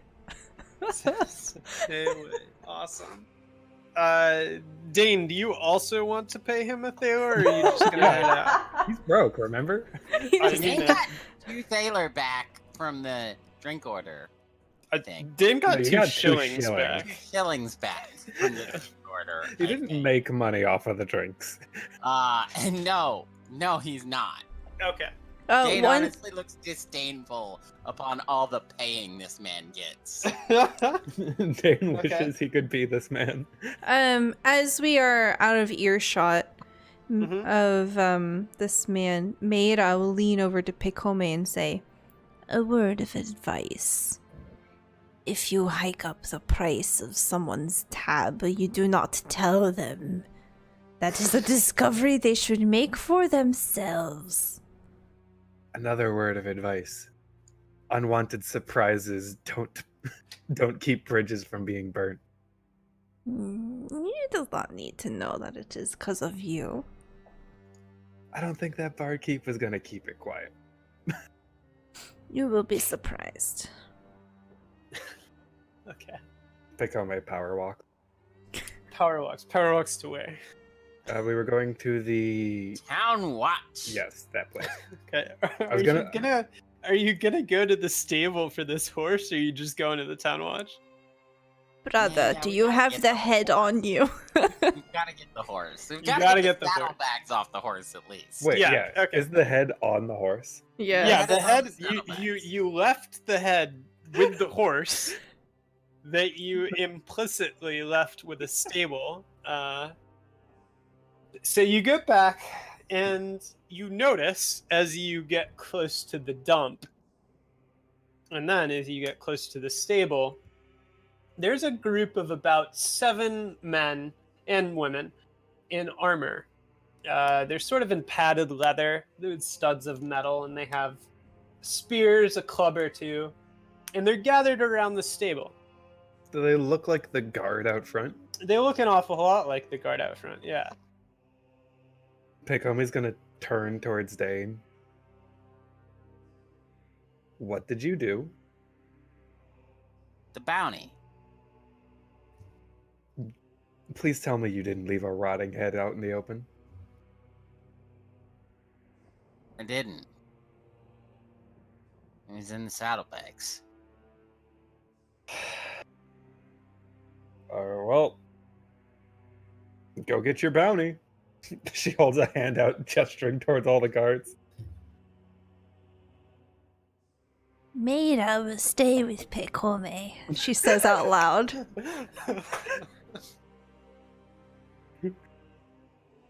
Okay. It's not even really our horse. I want to give him a gentle push on the back towards the guards. Brother, I did not like that horse. It was not a good horse. It is not even our horse, Dane repeats. Maybe we go to see Toad Square. Pekome sighs and goes to walk up towards the guards. Oh, okay. Because Pekome? they're just not going forward. Not even our horse. But Maida they will will follow. Oh, Excuse me, Pekome calls out, so they know that they're behind them. Maida looks Yeah. like she doesn't want to follow, but once Dane does, she does too. So at least one guard is keeping an eye on the street and was looking at the three of you with casual interest. Pekome certainly does not blend in, wearing metal armor, Especially during To the a- day. totally obscuring point in the middle of the afternoon, in the middle of Thistle Hold. That Subtle interest hidden. becomes more marked as you begin to advance. When you call out, a couple other guards turn, and one of them will step forward as you draw near, and he lifts a staying hand, and he says, "Hey, that's close enough." And he kind of peers at the three of you, and he says, "What do you want?" Pekome is just going to let out one more like exasperated sigh before she starts talking. Mm-hmm. My companion here, not knowing where to turn in bounties, thought it would be best if we left the, she holds up a hand, trophy with our horse. The guard looks at you with an expression of disbelief. Not disbelief in the sense that he doesn't believe you, but disbelief in the sense that he doesn't quite believe people like you exist. And he and a couple of the other guards kind of look between the stable and the trio of you. And he sort of lets out this nonplussed noise and then goes, "You didn't know where to bring a trophy in the form of a human head, so you just left it in your saddle." But what kind of, and a couple of the other guards sort of fan out just a little bit and take a step towards the three of you, and he goes, what kind of sick creature takes trophies out of human heads?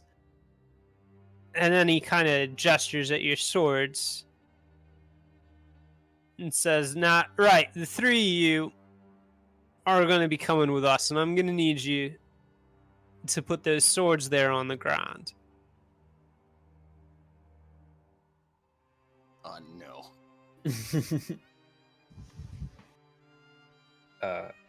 Pekome is going to glance at Dane.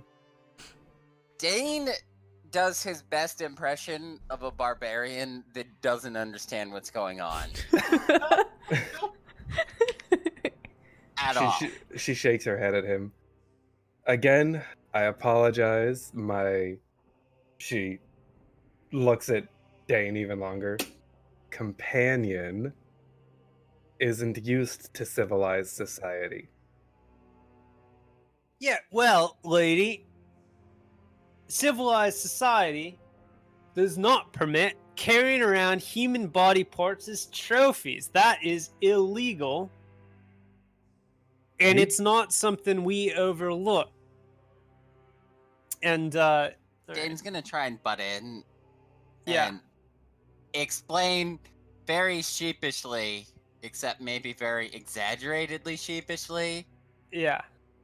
that I burned the paper, the drawing paper. with her vase. I burned it. And a campfire. Everyone looks confused. Guard kind of stares at Dane with a nonplussed. He kind of hunches forward a little, and he's staring at Dane, and his mouth singular, in fact, because he only has one, moves a little bit to silently work out a word or two before he goes, "You burn a paper." And then he kind of shifts to gesture back to the stable, looks back at Dane. He goes, "Are you telling me you burn a paper with the face of the person that you beheaded and have been carrying around with you since?"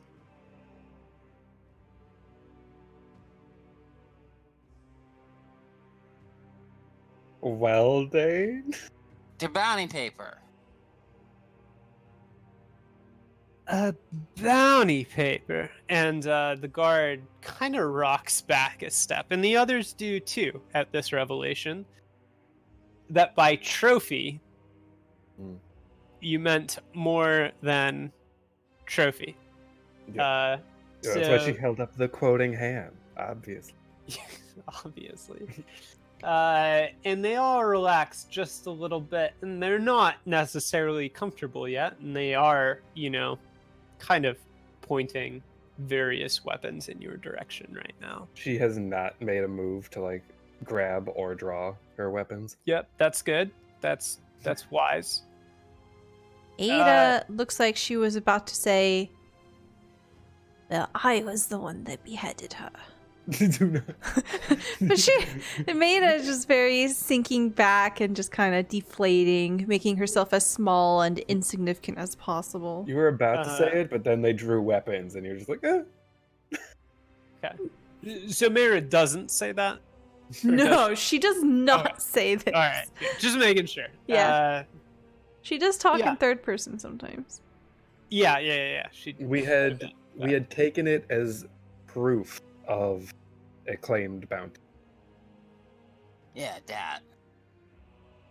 She says, trying to translate. Yeah, the guard just kind of shakes his head a little bit and then goes like, "Praise holy flame. People with this much common sense shouldn't be trusted to hold a blade, much less carry out bounty huntings." And he'll take a couple steps back from the ring of guards and disappear into the stable. And he comes back out, leading the horse that you acquired. What happened to the hat? The hat? It's still there unless you've taken it away. Is the hat just on the horse's head? Hats. There were two hats, weren't there? Wasn't there? There was just one. So the horse had a hat. The other hat is presumably still at the bottom of a pile of embers right now. But the hat on the horse, unless you took away, is still there and does not at all match the disposition of your group. Mira has stolen the hat. Mira has stolen the hat. Okay. So the horse gonna wonder where the hat is not wearing a foppish hat right now. The horse is simply wearing saddlebags and a saddle. The saddle is loosened. The girth strap is undone and is hanging on either side of the horse right now. And as the guard walks the horse closer to you, he turns the horse to gesture towards the saddlebag where a head is tucked away. You can't see the head, but you can see, leaking through the seams in the saddlebag on the side, is a mixture of red and sickly black and streaky yellow fluid. And he says, "Your stupidity scared the living hell out of the stable boy who was tending to your horse when you shacked it up, and a head that you were carrying started just bleeding through the saddlebag and onto the floor of the stable.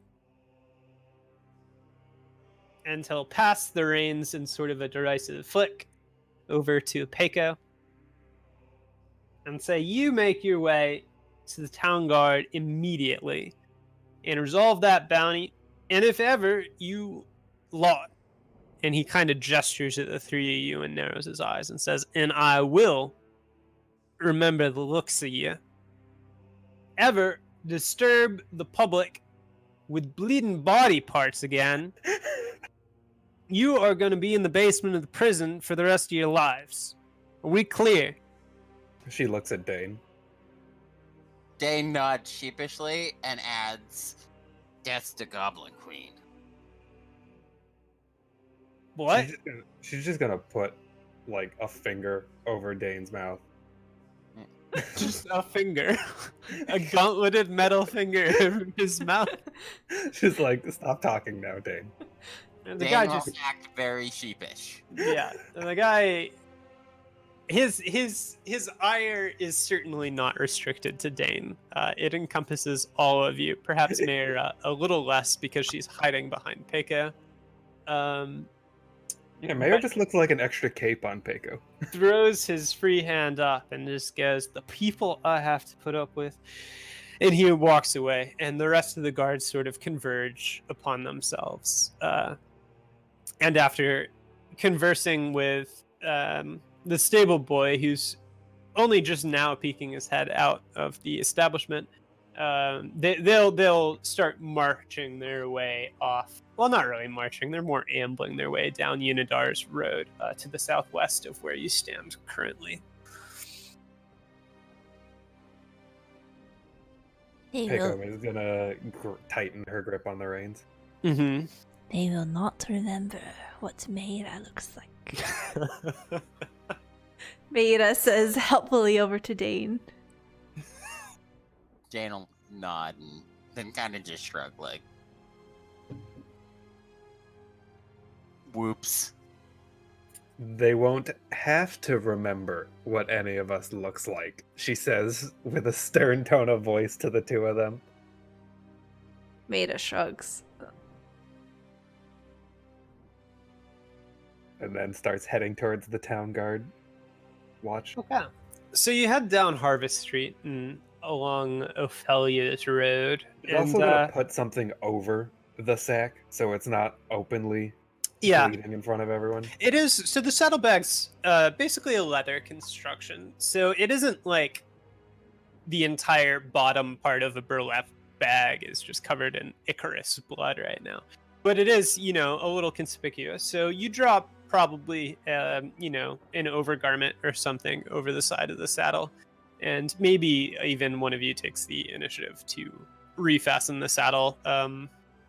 Maybe not tight enough to ride on, but tight enough that it's not going to go sliding off anywhere. Mm-hmm. Because it's clear that the stable boy was in the midst of removing it, sort of grooming the horse when he ran into the blood, and it just stopped on the spot. But anyway, so you reach the Antique Plaza, and here there are a number of stalls set up, and people sort of calling out about artifacts and amulets and treasure and stones and all kinds of stuff from ancient Symbaroum that's been brought in by adventurers, and it's sort of a cacophony, really. And unless you stop to take in any of that, it's only a short walk down. You need to be admitted through the gate where some guards are sort of lounging, but at the mention of a bounty, they will open the gate and let you pass through to the actual building, which is number 33, just on the left side here. And as you walk in, there's a sort of a sergeant, presumably a watch sergeant, sort of in the building. And she'll look up. She's got dark hair in a tight braid to keep it out of the way. And when you produce the head, she kind of grimaces a little bit. But she'll reach back behind the desk and pull out a stack of papers that each have drawings of people with varying degrees of specificity. But after she leaves through it for a while, she does discover that there is a profile of Nightblade. And for those of you looking, it's a picture that's more flattering than she appeared. Yeah, not as pus-filled, but also, I mean, it shows a pretty striking figure before the corruption necessarily took hold. Her eyes look a little less hollowed out than they do right now. Even dead, there's still lingering traces of the reddish glow that had been there once before. But with that, she'll kind of toss the sheet of paper out, and if you make a motion to present the head to her, she will very clearly ward it off and go, no, you keep that. And along with the paper, she pulls out a sack of coin and sets it on top of the counter for you to take. And you are now the proud owners of 30 more thaler. Mira holds her hand out to Pekome. She's going to finish giving Dane the head, pick up the coins, and then glance back at him one more time for giving his share to Mira. How much do you give Mira? It was 30? Yeah, 30. Then she will give you two 15. 15 total. Each? 15 total. Total? Oh, Look, we've got a lot of big spending to do. Mira does not seem to count it. She simply pockets the thalers. Okay. And then Pekome is going to say, you're managing his money now, too. Mira makes a facial something at Dane, but you cannot see because she's wearing a mask. Dane just kind of shrugs and says, "You're all lucky I was smart enough to play that dumb." Well, if you hadn't been playing before, we wouldn't have needed it. No one else remembered. Dane grumbles before going to shove the head in the saddlebag again. Dane has gotten a pretty rough handling of it. Given that he remembered the horse, and without his question, you wouldn't even have known about the bounty. But look, he also almost got us all arrested. Yeah, not wrong. It balances out. Outside of the gate house again, it's clear that you're not really welcome to stay now that your business is concluded. So you're sort of pushed outside of the guard complex, and so I guess we should find either a place to either get the head buried or burned. That is a really good idea. I do think that you might want to get rid of that. The first place that probably springs to mind is number 19, the Abomatorium. Quite a bit of gladiatorial combat goes on in there. And behind the Abomatorium, there is something of a midden heap type situation. Not many bodies go to waste, although you probably have no idea what happens to the bodies that are left. But that's probably your best bet for making it disappear, unless you just want to try to tuck it away somewhere at random, which could go poorly. Seems to have backfired already once. Mira offers to dig a hole. No. Dane gives no advice. Alright. Pekome looks over at Mira's quiver and asks, how many arrows do you have left? Mira would have counted. Stella did not. I think she used 7 arrows. Yeah, I think you started with 20, right? Yeah. So you'd have 14, 15, 16, something like that if you recovered a couple. She has 14 arrows. Okay. Alright. So Pekome is now going to divide up the duties. She's going to tell Dane to bring the head to the Abomatorium and give it to someone there to get rid of it. Okay. She's gonna she's gonna send Mayra off to restock on supplies while she goes and looks for housing. Okay. Mayra will helpfully give her brother 1 thaler in case he needs it. To help with buying supplies, Pekome gonna give her another 6 thaler. Oh, 6 thaler. So that puts me at an even 60. I give 1 to Dane, so I have 26. Kory's looking at 1 thaler and 2 shillings. I assume everyone also heard the kitty squealing and not me. Oh, I thought that was you. We all thought it was you. No. Oh, that was a kitty cat. That was little Esau. I thought that was you, like, sucking your lip. No. It sounded like something Kory would sound like. I could try and make Yeah, that. we all just thought you were like, man, they got so much more money than me. No, that was just little Esau whining because I was holding him. Aw. Alright. So, Okay. Delta split. So, Pekome, you may ask around a little bit, and what you find out is you have 2 options of what to do. You don't have a gold ring, so you aren't entitled to really purchase something right now. But that's fine because you can afford to. As far as staying, you can rent rooms like in a residence or rent out a residence for varying costs. A simple establishment, you could rent a room, which would be very cramped for 3 people to live in, at a rate of like 2 thaler a month right off of Toad Square.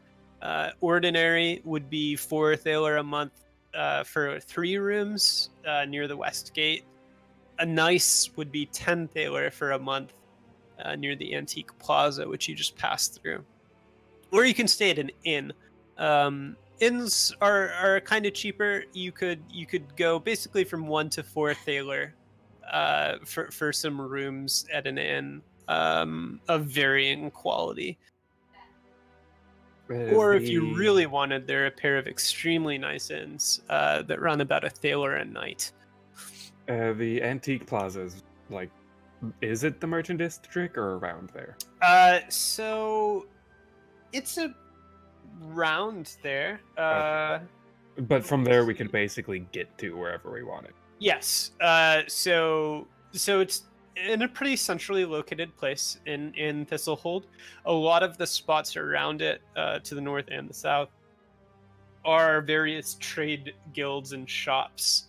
The treasury is nearby, sort of an old-fashioned equivalent of a convenience store with all your adventuring needs. The rope and axe is fairly close, and so on and so forth. Pekome would have also told them to regroup at the market when they're all done. At the Antique Plaza? Yeah. Okay.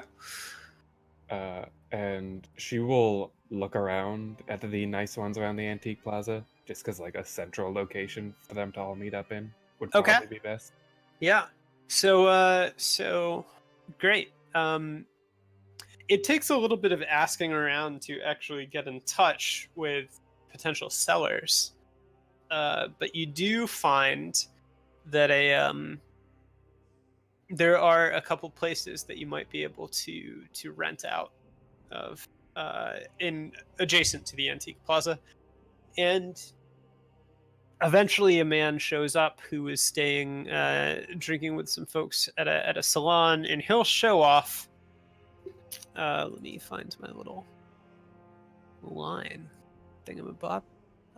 He'll show off a house, right? Oh dear. Oh no.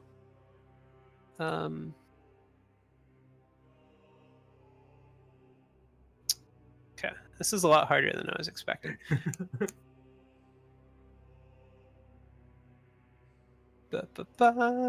Okay, this guy right here. which we can pretty up a little later. But that little place right there is 3 rooms. It's fairly cramped. The entrance is on the side street, not directly out onto the Antique Plaza. And he asks for 12 thaler for a month. Can I try to negotiate the price down? Yeah, to, absolutely. At least market? At least market, yes. So you do have a little bit of difficulty when it comes to, bonding with people and negotiating with them when you're fully clad in armor. Sorry? Yeah, but it makes me really intimidating. It makes you intimidating, but that's not necessarily the best thing to be when you're trying to rent a place to live from someone. Look, I'm very inspired. Unless you're threatening to cut his legs off or something. But anyway, go ahead and make a cunning test for me against resolute. And Can it be against my resolute? No, it can't be against your resolute. It will be a test against an enemy disadvantage of -1. Okay, this is gonna be a 1. I was hoping for persuasive. Oh, no, I'm sorry. You can use persuasive. That would be more accurate. I overlooked that stat when I was looking at them. Ooh, thank God. Persuasive -1. Okay, I have a chance then. We have a persuasion stat? Huh? Yeah. Said we have a persuasion stat? I have a persuasion Yeah, stat. right. I thought cunning kind of covered that. I totally overlooked persuasive. Yeah, no, because that was like my whole thing. Is I was the persuasive character. Yeah, definitely. I have a persuasive the stat face of the party well. with your face. Hey, I'm the noble. I was born to like lead people. So you haggle back and forth a little bit. He's resistant, but you are persistent.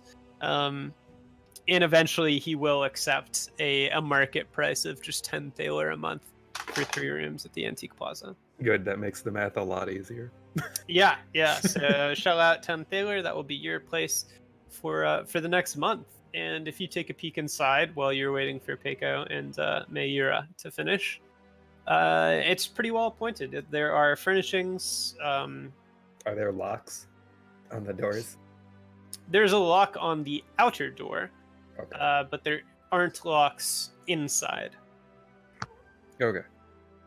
And the windows, are they all opening like normal lift up, or? So you're on a second floor, which is it's only a 2-story building. Mm-hmm. And the Is it windows. like a front window? Yeah, so there are some windows out onto the side street, and there's a window. So it's a 3-room affair. 2 of the rooms are bedrooms, and one's just a living room type area. And in the living room type area is in the sort of the southern side of the house, and it does have a pretty wide window. But rather than no, you're paying for it. It does have glass windows, but they're on like slats that open outward. Mm-hmm. Okay, so they're the push-out kind. Yes. Mm-hmm. Yeah, and one common feature in Thistle Hold is that as you look across the map, you'll see a lot of the buildings are very closely nestled together. It wouldn't be the most difficult thing in the world to get up on the roof, and the roof looks more or less like a highway through the city. Hey, Mayor would like that eventually. Be all sneaky. Mm-hmm.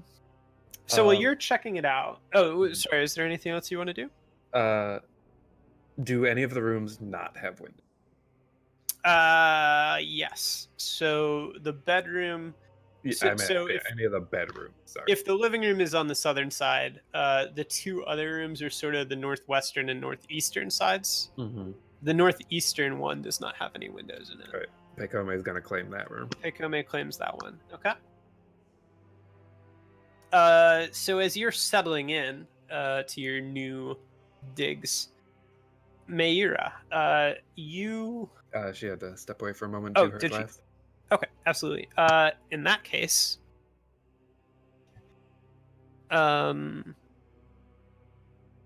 We were we'll doing just the go over to Dane. abominatorium. Yeah. So you have a head He has a horse. He's got two. and a horse. He's got two heads. What do you do with them? Take the head goes in the saddlebags again. Yeah. Saddlebags get covered, Yeah. and then the horse gets guided to the abominatorium. Yeah. Okay. So as you get up there, there's sort of a plaza around it. And oh dear. Oh no. God. What have you done? I got a little dot accidentally. How do I erase? I think you erase everything. Oh no. Okay. Well, I'm just gonna erase everything. Anyway, so you get to the abominatorium, and you find it's still there, which is good. Number 18 on the map, just to the east of it, is the Hangman's Pole. And it's more than one pole. It's sort of a scaffold where... And well placed, given... Yes. Capital punishment isn't the most common thing in Thistle Hold. It's more common for people to sort of be exiled or killed in the streets. No. But occasionally there are hangings. And that's where they happen. Right now there are no bodies up there. There's no one there at all. And the abominatorium doesn't look very packed right now. It doesn't seem that there's anything going on, but it is a little late in the day for it. You're sort of entering the evening phase right now. Mm-hmm.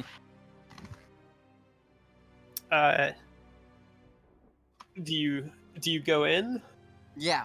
Okay. Yeah. He'll tie his horse up outside and head on in with the saddlebag. Right. Okay. So you go in with the saddlebag. The doors aren't locked, but they're closed, so you can kind of push your way in. And there's sort of an auditorium-ish opening at the front of the Colosseum before you get in towards the middle. And there'll be someone just sort of lounging out front who clearly wasn't expecting anyone to come in. And when you do, he kind of straightens up. He looks you up and down, and he peers at you, and as you get closer, he goes, well, we don't have any shows going on. What do you want? They said to come here to get rid of the body. He's playing dumb again. Yeah. The guy straightens up a little bit at that, and he'll push up to his feet. I told you not to get in any more trouble. You also sent him on his own. It's okay. He has a thaler. Yeah, he looks Dane up and down. 2 shilling. Perhaps to note the lack of a body. And they said, who said? The guards. The guards told you to come here to get rid of a body. The bounty body.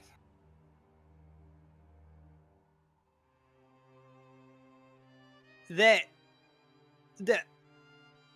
all right, listen, you just stay here, all right? Don't go anywhere. All right. Rest in peace, Dane. Dane does his best to look really dumb. He steps out and deeper into the establishment. And before long, he comes back, and he comes back with someone else. This someone else is more finely dressed and looking a little dubious as the initial man that you had spoken with draws him nearer and kind of animatedly says something in an undertone as you. The man says, "My employee said that you came to us in hopes of secreting away a body. Is that correct?" Dane understands this, but does his best to look like he doesn't for a little bit, and then slowly nods. Okay. The man looks exasperated at the time it takes for such a simple question to filter through your thick barbarian skull. But he kind of has this veneer of a smile on, which isn't very convincing. And when you nod, he goes, well, that is an unusual request, to say the least. But an arrangement could be made if you have the means of arranging such. And his eyebrows, which are a little bushy and wispy, sort of lift in inquiry. Do they waggle? No, they just lift. Do they look like they're taped slowly on? nod and give a big, dumb, broad smile. And confide very loudly, "It paid me for this." Oh, good, the man says enthusiastically. I'm very happy for you. Now you need to pay me, and he gestures to Thane, and then gestures away from Dane to himself in exaggerated fashion, to keep the body for you. How much for a body? Well, it is quite a bit of work keeping a body. 3 thaler.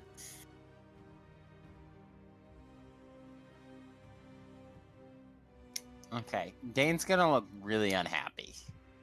All right. And then he's gonna say,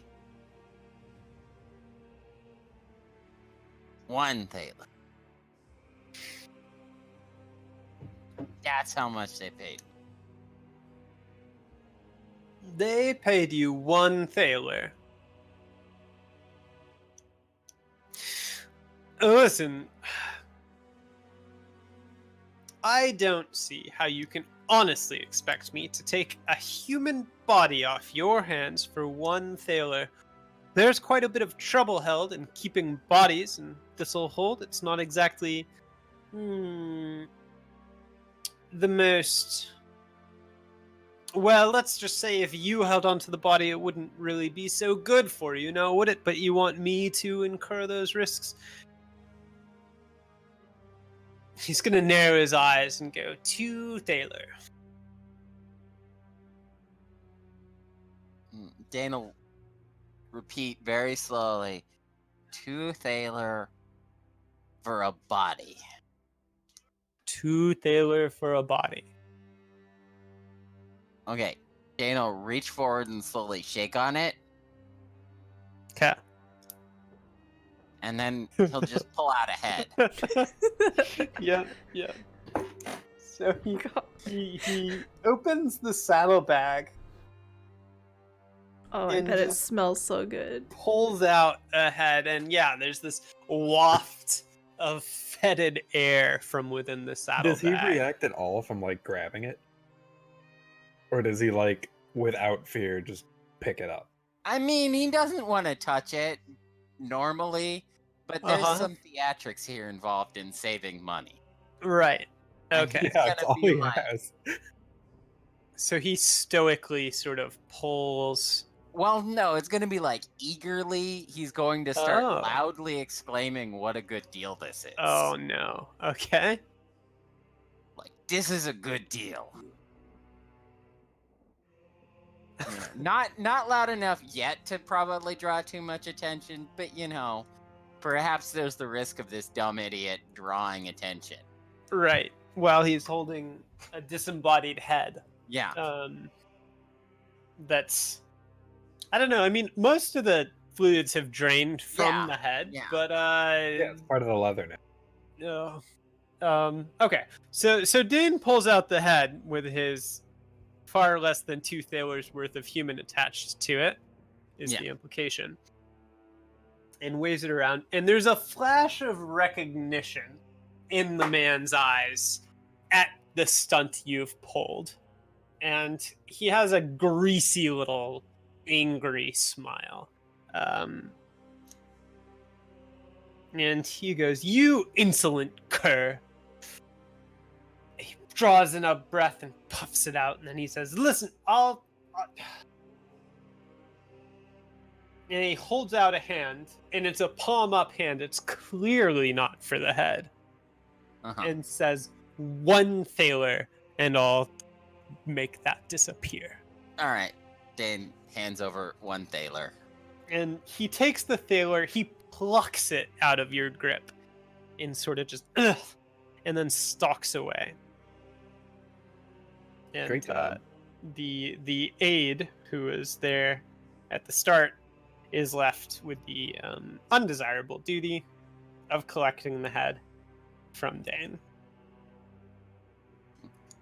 Dan will pass the head over and, just head off on his merry way. Right. Okay. Yeah. So that concludes it for the most part. You you head out. But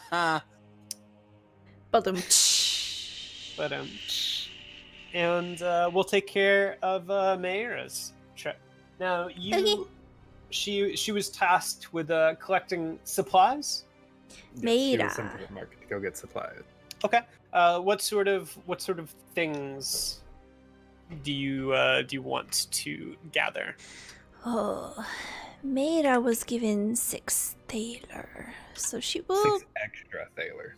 Yes, she was given 6 extra thaler. She will pocket 2, so she has 4 extra thaler. Yeah. And she will go about Siblings. the market to see if there's anything appetizing. Mm-hmm. She does not know exactly what we need. Actually, Mayra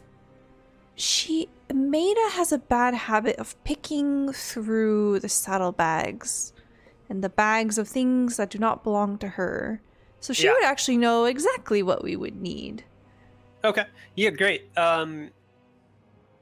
So you do have some options. It probably makes sense to go to a sort of generic store such as whoops. We said we were pretty close to around Rope and Axe, which is number 21, which is... Where's number 21? To the left, over in the Queen Square. Oh, look at that. It's one of the businesses that isn't near you. Okay, so the Rope and Axe is right there. It is known sort of as being run by a woman named Milena, who is, as far as everyone knows, a pretty efficient businesswoman. And the business idea of the place is that everything needed for travel in Davokar can be found under the same roof. So craftsmen sort of negotiate with her to get first pick of custom orders and, standard stocking for the store. And, maybe even the supplies of dead explorers might find their way back to the store to be resold. But you can get more or less everything you need for a trip out there. Okay.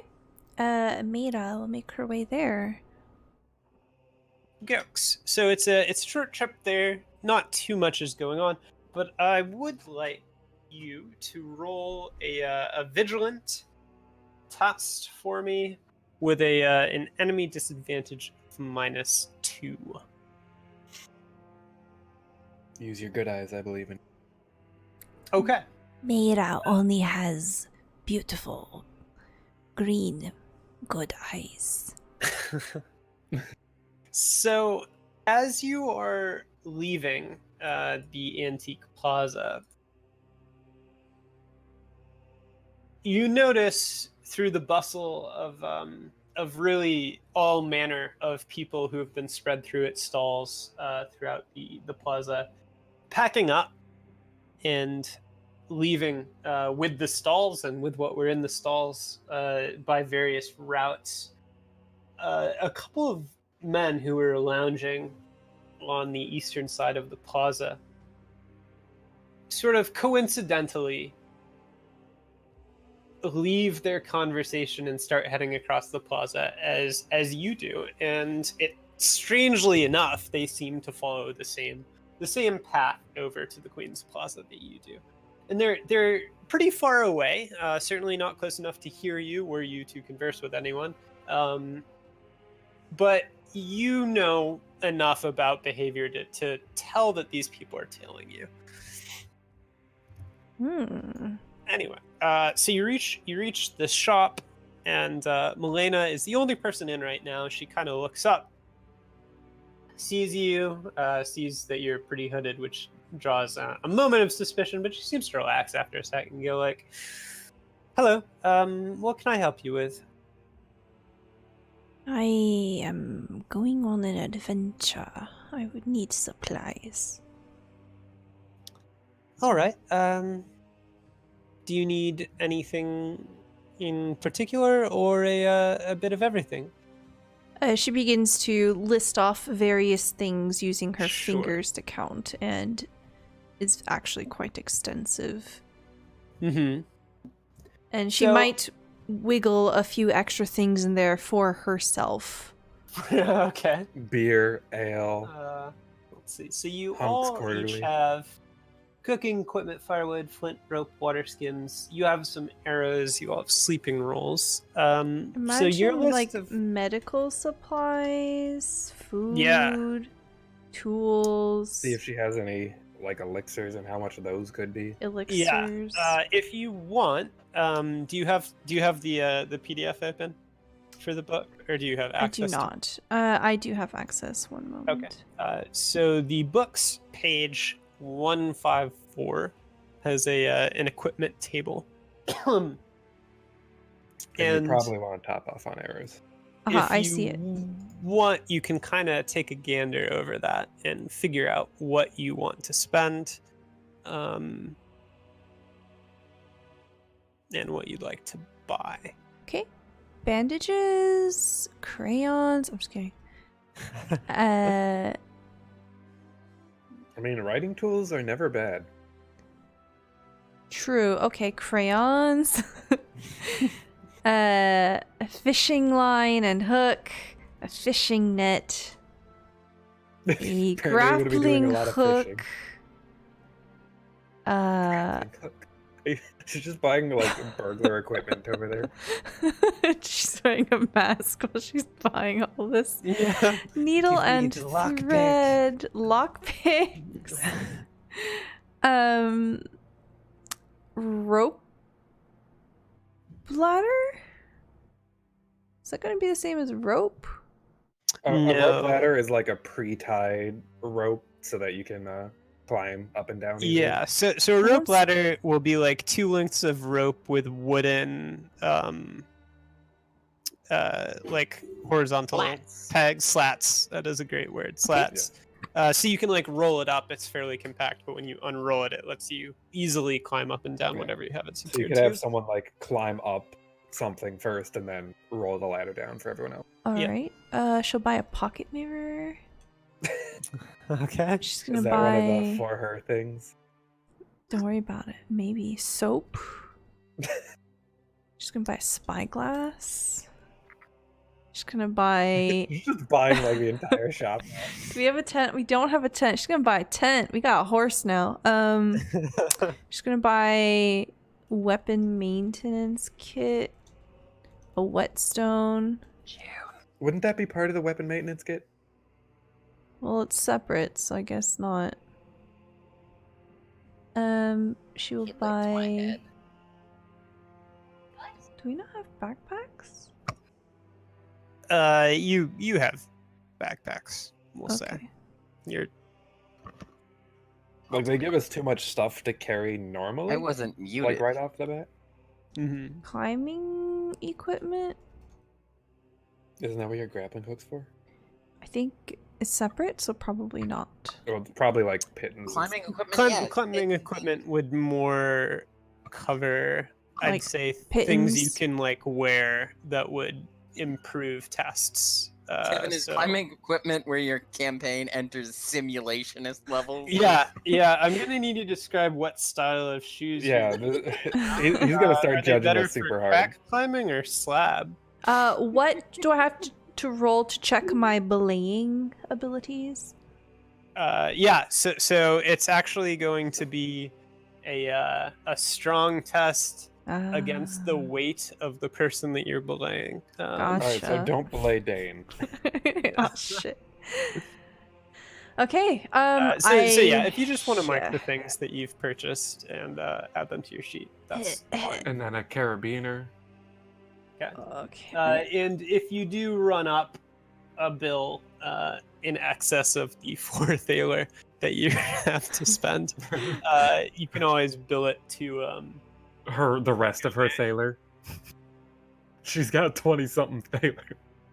I don't know what you're talking about. I don't know what you're talking about. You don't know that. Yeah. Have you I been do, digging in through her fact. pockets? I did, in fact, pay you 21 thaler today. Yeah, but she will accept. I mean, you're making a pretty sizable purchase, so it's clear that you must be somewhat established in town. So she'll ring the rest of the money. Out Wait, of your what kind of logic employer. is that? If you decide to have a really big shopping cart, it means you clearly have money. Someone else will pay for it. Are you gonna have her send it somewhere, or are you just gonna carry all this yourself? I'll have her send it. No. I'm gonna carry it all myself. You're gonna carry it all. That way. All right. That way the bill doesn't show up and Pekome sees all the useless shit. Oh, okay, maybe we don't get a spyglass. That's 10 thaler. No, we're gonna get it. Yeah, no, I was we're gonna still getting it. You're getting it? Okay, so how are you paying for everything? 'Cause that's a list. I am doing That's math expensive. real quick. Okay. Ooh, there's a whistle. I'm gonna buy a whistle. All right, I've made many mistakes today, Yeah, this is apparently. something you should have done off screen in retrospect. Okay, so she basically buys a bunch of stuff and she's gonna pay for it. Like, just pay for whatever she has to pay for, right? Okay. Okay. Are there elixirs? I was told to buy elixirs. And don't forget your arrows. So this place won't, but if you scroll up to the page above, Okay. you will see a list of elixirs that you can purchase in Thistle Hold. And the place that you would go to do that is, I think it's Marvelums. Let me just bump back to the other page.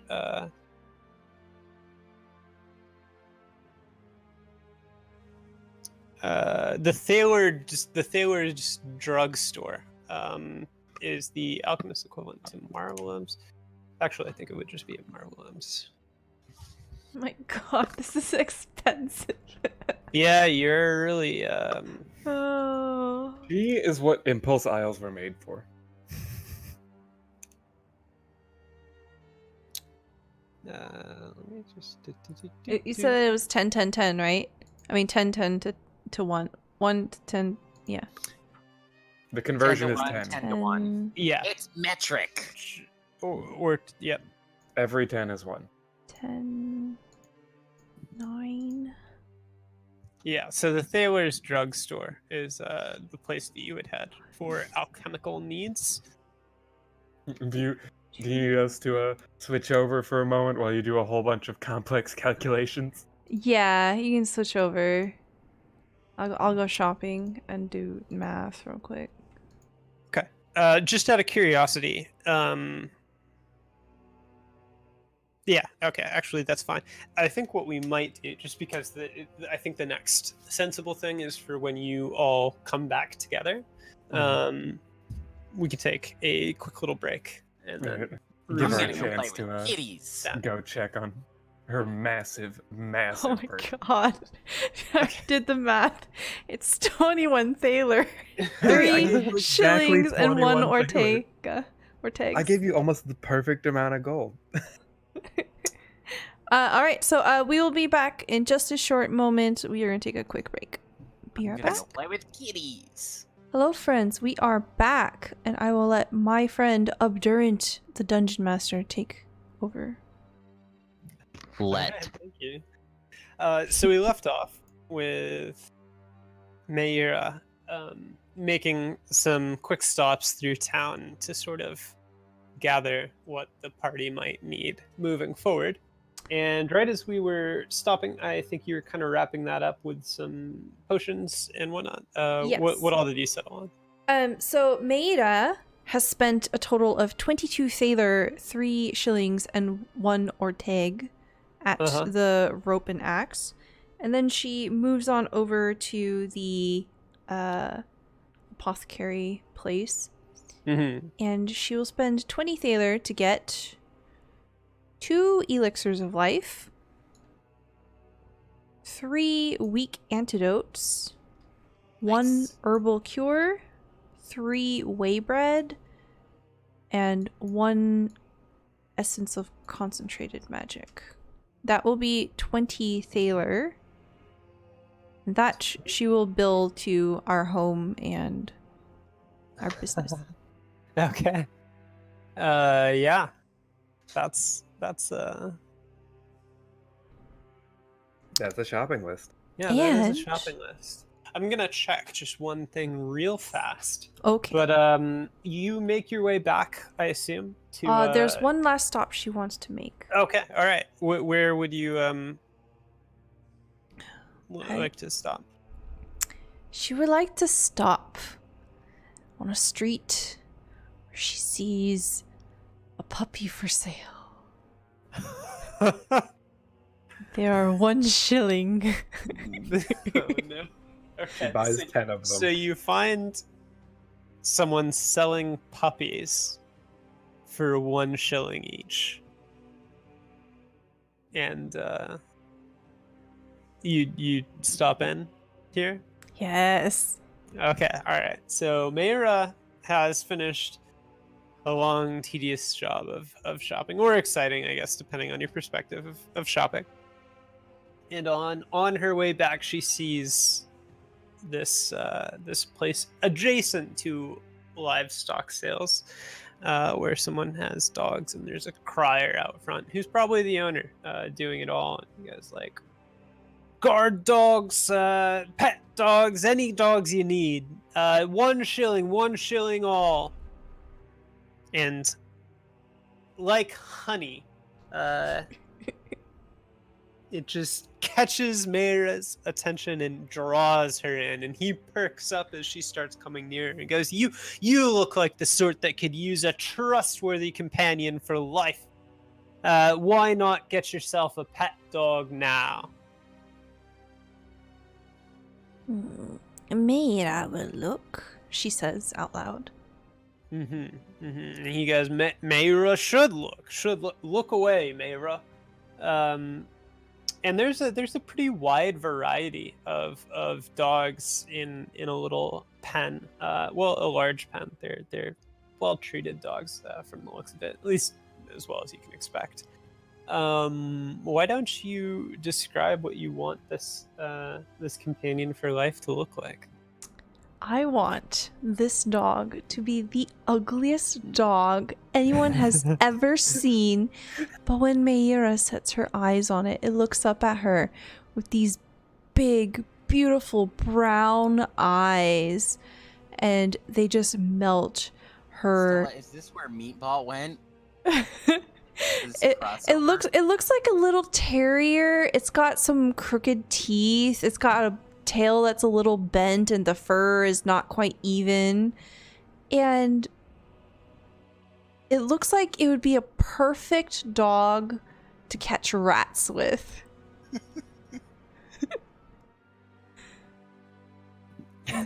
Maida looks down at it, and it looks up at her, and its little crooked tail starts wagging, and a little tongue lolls out between a snaggle tooth and a regular tooth. Man. So this bond that forms between this ugly dog and Meira is so strong that it's almost visibly palpable to the salesman slash owner slash crier. And he kind of looks down to see what dog she's looking at, and he looks a little surprised that she's looking at the mangiest creature that has ever walked on four legs. But after a second, he kind of reinforces a little smile, and he goes, "That is a perfect dog. I will swear up and down, many have overlooked that pup because it may not be the seemliest creature, but let me tell you, you could not have a more faithful and powerful dog to shadow your every step. That will be 1 shilling. Meira, I would like to know his name. His name? Truth be told, I don't name any of these dogs before they're sold. Why impinge on the creativity of the owner, eh? Meira will give you 1 shilling. Yep, that's please do. She picks up the dog. Yeah. the shilling, ma'am. She pulls out a shilling and just kind of flicks it up in the air. He deftly just flashes out a hand, grabs the shilling and gives Meira a pearly little smile and says, "You have just a wonderful day." Meira just kind of holds the dog out in front of her and walks all the way back home. Or to the market. She's just holding this mangy dog. Is she paying attention to really anything else, or is she just kind of cooing over the pup? Oh, shit. She's not paying attention to anything else. All right. Oh, no. That's fine. Nothing She's happens, already don't forgotten worry. about, the tail she had earlier. She had a successful shopping trip. She got a lot of things. She got more things that will be delivered later. She got a dog. What else could you worry about in the world? So Meira wanders home, and presumably Pekome is outside awaiting Meira and Dane because they don't know where inside is yet. She's having one last conversation with the landlord out front before leaving. All right, yeah, and Dane makes his way back, sans head. Wow. Wow. I hope not. Well, Dane's dead. Go make a new character. Sorry, he can roleplay the dog now. I'm sorry. Oh dear. So the twins get back around the same time. Dane probably makes it back just a little earlier, but he has to walk farther, so it's relatively comparable. And the square is much quieter than it was when you left because the hawkers are pretty much all gone. The antiques have been rolled up and rolled away. But a few people linger around the square or cut through it, and it's very easy for you to make out the figure of Pekome, being the only figure there dressed fully in armor, as she converses with the landlord outside your new home.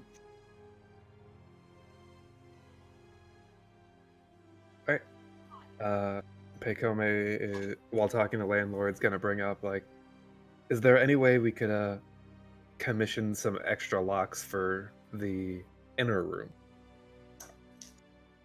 He kind of scrunches up his face a little bit and then dubiously goes, "Well, it's certainly not out of the question, but if you don't mind me asking, what do you need locks inside the place for?"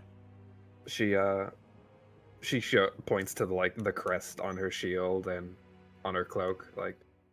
I'll end up having some pertinent documents at some point, and I would rather them be safe. I trust you, of course, but I don't want any guests to wander.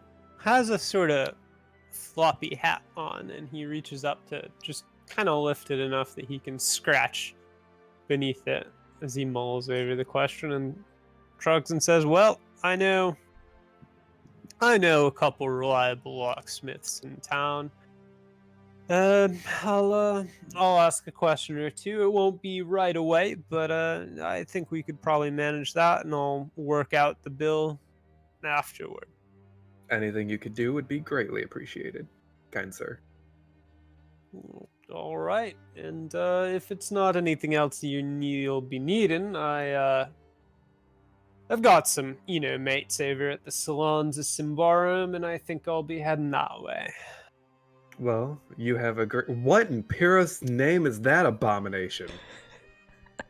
Pekome pauses as she sees Amira carrying what is only described as a blight-spawned creature. Maida pets the dog, cradles it to her chest like it's a baby. She pulls her cloak over it, and you've clearly seen it, but she says, "I don't know what you're talking about." What's the temperament of this dog? Slobber. TBD. TBD? Okay, that's fine. Up to DM's choice. Okay, that is also fine. It's Great. gonna end up in a toilet now. Dane. That's a Pokemon reference. What Yeah. You kind of get a glimpse of this pup as you're getting near, and you hear Pekome's exclamation about it. How do you rejoin the conversation? Do you, or do you just kind of sidle up? Dane will try patting the dog on the head, and that'll be about it. Okay. So you pat the dog on the head and or the portion of cloak nearest where you think its head might be. The wiggling portion of cloak. Head, butt, whatever. Okay. And you just work out that you've each accomplished your tasks. Pekome, feel free to kind of show off the place and get the supplies that Mayra returned with, and the news that you're going to be even poorer as soon as the potions show up with the bill. Pekome is gonna show them around, point out that the furthest back bedroom is hers. Do not enter. Maida will explain that she got some medicine, some whey bread, which would be food that's good for up to a week. And she bought some concentrated magic for Dane. And essentially what that will allow you to do mechanically is re-roll a magic thing. That could be useful. Do I have to use it beforehand, or...? I would assume so. Okay. Cool. Yeah. And so Mara's like carrying a giant knapsack, right? It's Yes. Okay. So Pekome, obviously noticing that doesn't sound like a lot in terms of mass, points to the suspicious amount of cargo. And Maida purchased some tent and soap and Pekome's gonna try to open the knapsack. Okay. Maida would have taken out the things that she wants to keep for herself. So she'll share everything but the spyglass, the lockpicks. Wait, you actually bought lockpicks?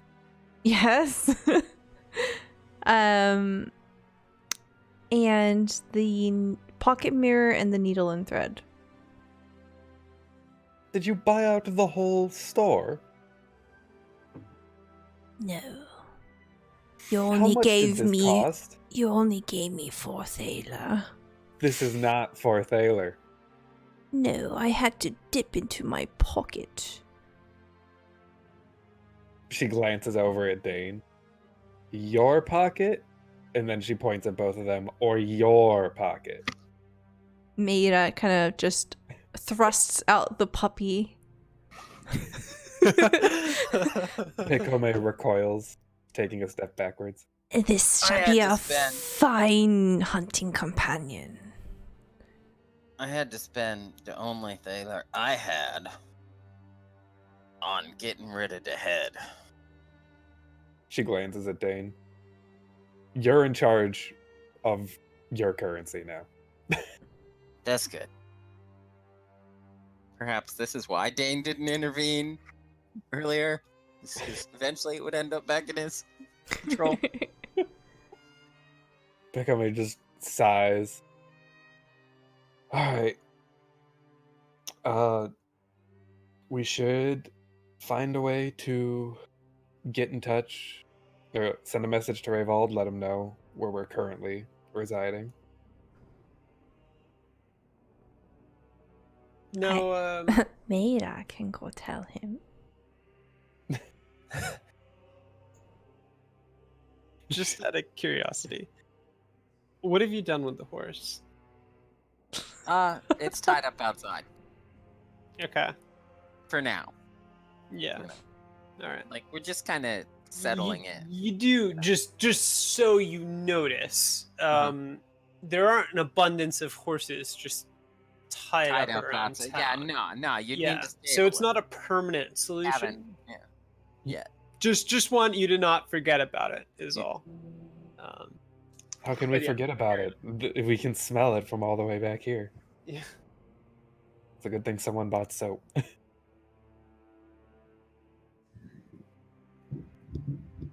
Because it's late at night now, right? So it's getting there. The sun hasn't quite set, but you are into the evening. Most people seem like they've probably gone home or settled into a tavern for the night.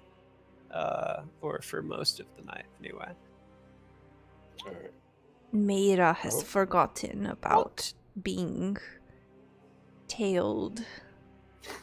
All right. She does Well- not bring it up. Rayvold said it would take him most of the day. We'll meet up with him in the morning and tell him that we're all situated.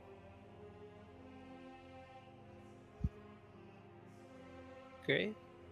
Well, would any of you like to do anything? Night capers? Go out for a meal, or do you just sort of want to crash?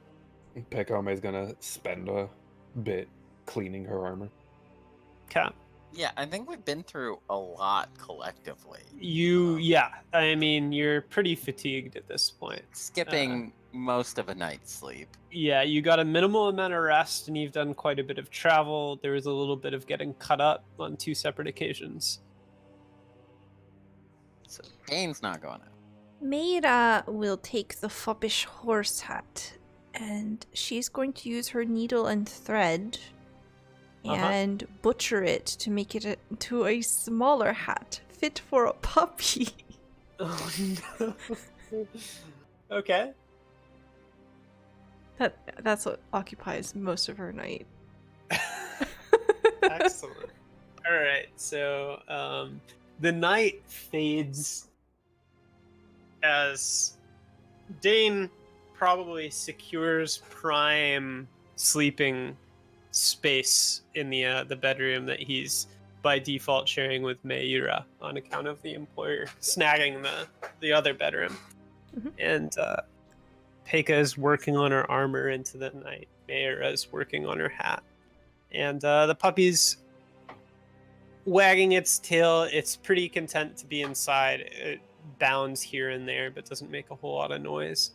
And another night passes. So feel free to restore a point of toughness for any of you who are wounded. V, you can have Pekome bump up from 2 resolute to 3.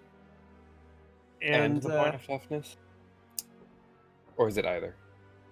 So it's just 1 point of healing overnight, as far as I know. Okay. So you'll have to sort of pick. I would probably recommend the resolute and the toughness. You can always use like a potion or something would be my recommendation. Or if you want, you can stop in. There are, medicus establishments where you can probably undergo some treatment, although that will require you shedding your armor and or just dressing like someone else if you want to preserve your anonymity. They won't really care who you are as long as you have coin. And you have probably, as a group, noticed while you're going around town, like there are changelings that exist in town and don't hide the fact that they are changelings. There aren't many, but there's more than you've seen elsewhere. It doesn't really seem like the worst thing in the world. Or if it is the worst thing in the world, as long as you're bringing money into Thistlehold, maybe it just doesn't matter that much. But anyway, the next morning starts. The night's uneventful. There's nothing really that happens. But in the morning, you can do whatever you like. You can get in touch with Rayvald, or you can sort of start checking out different aspects of Thistlehold. There's plenty to see if you'd like to. Pekome suits back up. Okay. Everyone can tell that she's awake by the sound of loud armor being put on. Yeah. When she's awake, everyone else is, right? I have decided on a name for the puppy. Mm-hmm. Maida kind of sits up, kind of loudly goes, "Brother, I have chosen a name for our companion. Dog? It will be Bone Crusher." So, just a fun little story here. Mm-hmm. When I went to go visit Obdurant in real life, I found a dog outside, and it was a very massive dog. It was some kind of mastiff. And the guy who was next to the dog asked me to guess what name it was. And I was like, I don't know. Adorable? And then he was like, Bone Crusher. And I was like, haha. And he's like, no, but really. So meet Bone Crusher. I didn't know that. Nice. Bone Crusher. You're skipping the part of the story where you stole a dog. Oh, that dog weighed more than me. It was very big. Hard to steal. You rode it off into the sunset. Hell yeah. Mighty Bone Crusher steed. Woof woof. Maida will probably start cooking or in some fashion. Mm-hmm. As she would probably often do for the party? Question mark? Yeah. Okay. Dane finds the food. And he eats the food. But he doesn't cook the normal. Okay. He has to. Yeah, I'm sure he has the capability to. Pekome lifts the lower part of her visor to eat.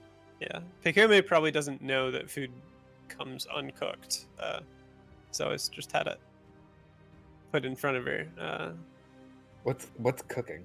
Being a noble with a silver spoon in her mouth and all. Okay, great. So the morning proceeds pretty quietly at first. Bone Crusher probably tries to jump up onto the table to get at the food. Maida will sit on the floor and eat alongside her fiendish companion.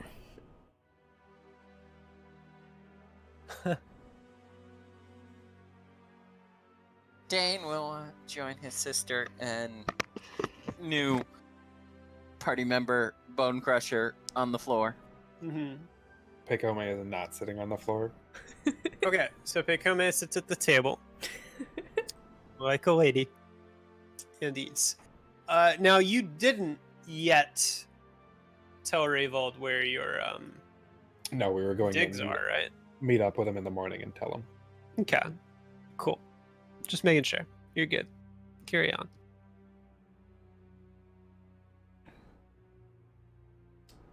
Pekome looks at the 3 bottom-feeding mongrels and asks over to Mayra, "Are you planning on taking that with us?"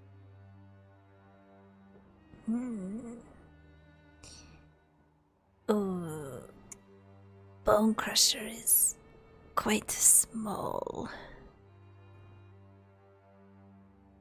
Are you sure you'll be able to keep him safe in Davokar's woods? You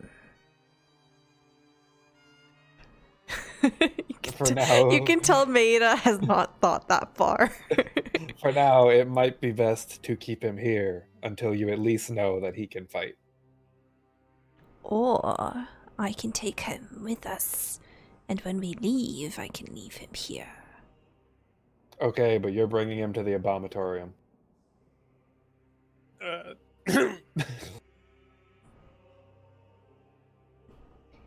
She was implying the dog was going to die if you took it with you.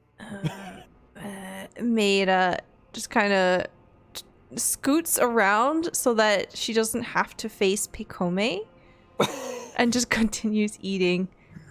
And she starts to like feed the dog extra. You must grow to be very big, Bone Crusher. Why is it named Bone Crush? Why are you named Pekome?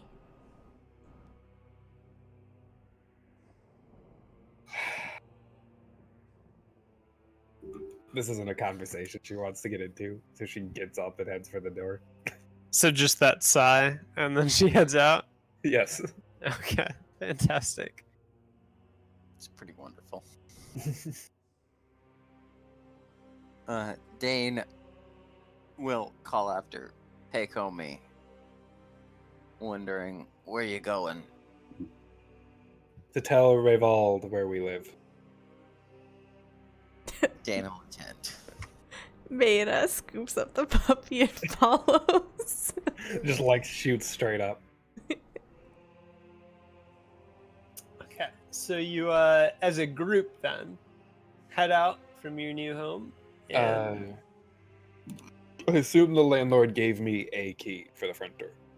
Yeah, it's your home for all intents and purposes. You have a key for the home front, and you can lock it on your way out. Okay, I will do so. As she does, she thinks out loud, but mostly to herself. I'll have to get a couple of extra keys. Mm-hmm. Pekome, at least I did not buy a chicken. Pekome is about to say something, but doesn't. She hesitates with a hand in the air and then just starts walking. The horse can't fight. We're still taking the horse. I still think we should sell the horse. So right now, Pekome's inventory reads 50 thaler. Is that after the 15 were added? It's before the potion comes through. Okay, before the potion comes through. Yeah. Can you meet that out now? It will be assumed that in the morning, before you head out, the delivery arrives with a crate of various potions that you now have access to. Pekome thoroughly examines them before paying. And Dane may know that the concentrated magic does, after you drink it, it will allow you to reroll your next mystical test. Okay. So you can, yeah, it's kind of like a future thing. There isn't technically a time limit on it. So, I mean, I'm fine with concentrated magic sitting inside your body, although it might be a little uncomfortable for an extended amount of time. If you want to deal with the side effects of that. Boom. Hangs out in the liver until you use it. Yeah, pretty much. Pekome takes one of the threads, one of the antidotes, and one of the elixirs of life, and then tells the other two to divide the rest up. Right. I don't know what that leaves me. So you get... There's an antidote for everyone. There's a bread for everyone. You get to the concentrated magic, and then it's just between whether or which of you gets the other healing. And who has the herbal cure? Oh, right, that. Whoever wants. I'll take the elixir of life. I'll give the herbal cure to Dane. Dane. Okay. Good. Yeah. Okay. Magic concentrated. Are any of you very familiar with potions in general? Herbal what's it thing? I don't buy my own potions. You No. don't buy your own potions. Okay. No, I don't think Maida would. Are you saying, Kevin, that we just have a bunch of potions all unlabeled and we don't know what any of them? No, you can have them. Okay. You can have them like the names are supposedly of what they supposedly are. Okay. I was just wondering, like, in terms of the usability, whether you know, say, side effects of potions and stuff like that. If the answer is no, okay, great. Okay, carry on. The way bread's gonna kill us. Dane's already eating his whey bread, so I'm not writing it down. Dane's eating his whey bread right now. Yes. You just ate 5 seconds ago. Okay, that's fine. Chomp away. So you head to Rayvald's. Do you just hammer on the door when you get there? Mate, does this count as a new scene? Yes. So it's a new scene. Wait, from the morning or from just in general? Just in general, from the last time I used shapeshifter. Yes. This is a Be new as scene. pretty as possible. Listen, I got my priorities. That's not gonna be suspicious at all. Oh right, I'm gonna look different. Ugh. I can't look like a specific person. Well, you know what? Yes, she would still do it. Resolute. Crunch, crunch, crunch, crunch, crunch. All right, you did it. Wow, you really did it. Pickham is just gonna make like a disgusted sound as Mayra starts changing her shape. Wow. I'm gonna Hypocritical much? I'm gonna look like an Ambrian. An Ambrian. Okay, you look like an Ambrian. The portion taking of you offense that to is this. visible. Whatever. Maida might be Picome. feeling kind of petty right now. Picome, yeah. Picome wishes that she could look like Mayra does right now. But no one can tell because she's just wearing armor, so Problem solved. Knock on door. just a rustling pile of metal at the moment. So you knock on the door, and there's a pained groan from inside, and then you hear sort of lethargic stomping over. And the door swings open, and Rayvald looks out upon the three of you, kind of gives this blurry, which might be a hello, and he waves you inside. Picome stomps in. Mm-hmm. Yes. As do the others, I hope. Mhm. He'll swing the door shut in your wake, and this time he doesn't really invite you to sit down, but there are a scattering of different piles of papers, and one of them, which is on rawhide rather than on actual paper or vellum or anything like that, is well tanned and has pretty elegant script upon it, and he hands it over to Pekeme and says, here. And as you look at it, it says in pretty fine script on the top, license for travels and explorations of Davokar Forest. And in finer print on the lower portion, it has the names for Pekome of House Bory. I need this remade. Yeah, so I was thinking ahead of myself, and I combined Bory with Pekome. So Pekome of House Bory, Dane, except longer, and Meira as licensed explorers who are granted a 2 to 5 person license with additional rights for exploring and harvesting. And as he hands it over to you, he goes, had you been the one to get this license, there would have been an incompetence fee. But I vouched for you, so don't be incompetent. And the total that he lists off to you comes to, 10, that's 15. And then 15 plus 15 is going to be 30. So that is 40 thaler worth of licensing right there for the next month. And you will notice, perhaps, that you can't afford it. But as he gives it to you, he goes like, you pay me 20 thaler now, and you pay off the rest after your first expedition, all right?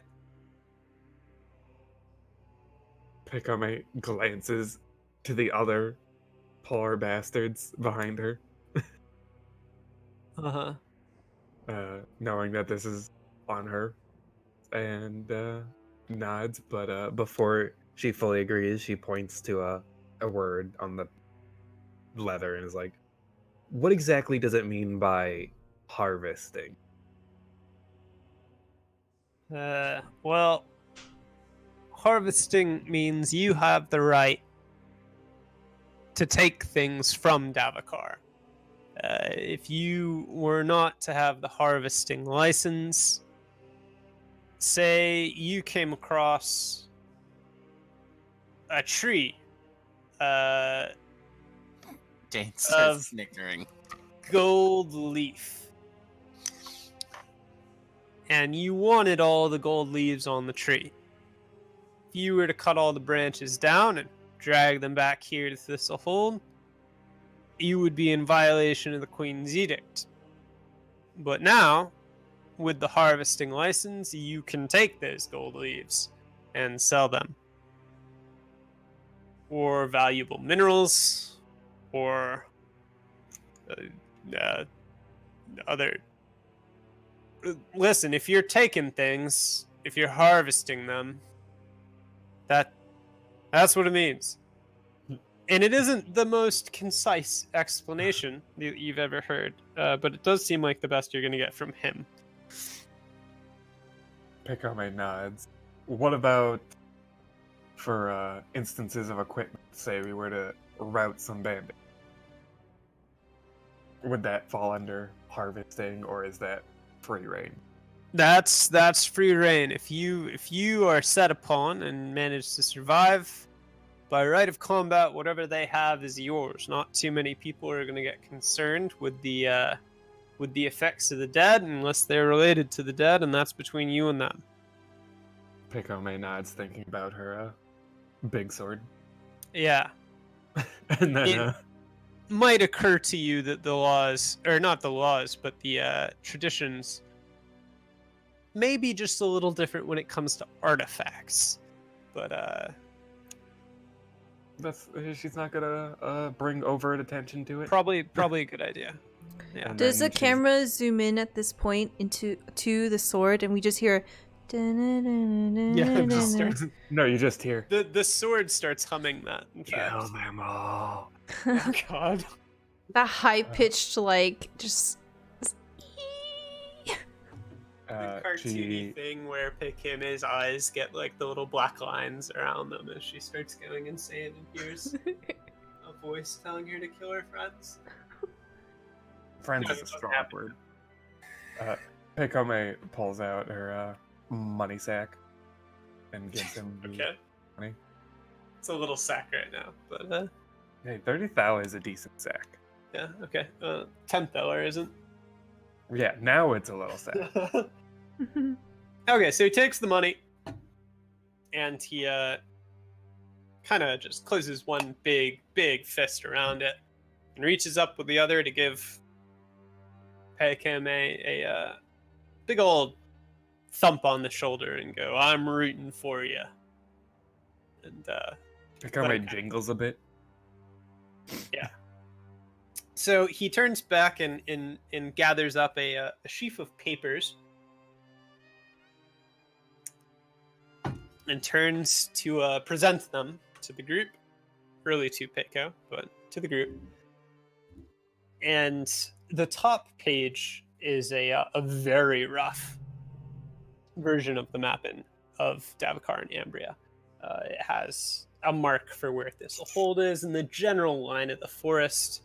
You see some lines that denote the rivers, mainly just the Eblis and the Eonor, with a few other landmarks that you aren't familiar with. There's the something called the Broken Nose, and a settlement or two whose names you aren't familiar with beyond the fact that they're in down there. But it seems to have a path along it, detailing the route that Aldous took, and a destination, which is an unnamed, unexplored. Well, it has been explored, but with this supposed legend, he explains that there is new knowledge of additional layers to the ruin that had not been discovered with the first combing over, which is what she had gone back to try to find an artifact of repute there. So you have for yourself now a 2-day journey outlined on the map, which would take you to that ruin, and the ability to retrace her steps just in case something happened to her, not at the ruin, but along the way instead. DM, Mhm. For us, would we know what an artifact is? Is it something special? Oh yes, so you absolutely would. Now, in this particular case, it's difficult to know when you're working on hearsay how an artifact is used, but in general conversation, it will be used in two ways. Artifacts could merely refer to relics of the past that have been unearthed in Davokar. Usually, that relates to the ancient nation of Symbaroum, which crumbled. And, I mean, most of the profession of a treasure hunter is to go out and unearth different parts of Symbaroum or other societies. There were, a couple others. So, like traditional archaeological artifacts. Yeah, well, it could be. Yeah, so it'd be like finding a cool mirror or ancient battered cuneiform, or pottery or jewelry. However, it is also well known that a lot of things from Symbaroum are magic. An artifact is also more particularly used to describe those things which are magic and have unusual qualities. So it could be, from the description you've received, that she went out to search for a particularly valuable heirloom, like a fantastical necklace that a high priestess of some cult in Symbaroum wore. Or it could be something like the sword that Peiko's wearing right now, that is cursed and or blessed with power, that manifests itself in curious ways when you bond with it. So those are the two options, basically. Now, as to which one it is, you don't know. Okay. And the last you heard from her was that she had left to go investigate this. Right. That's the end of it. Now, the rumor, well, she heard it from one of those types up at the order. She was in with some of those scholarly sorts, and I don't think it's really all that well known right now. So what I'm saying is you probably aren't gonna run out of opportunities to go fetch that. If there's anything else you feel you might need to do to be ready.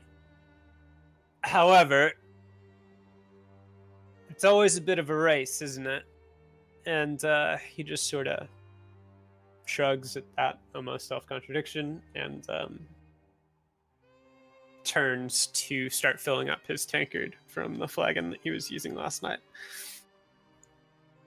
Excuse me.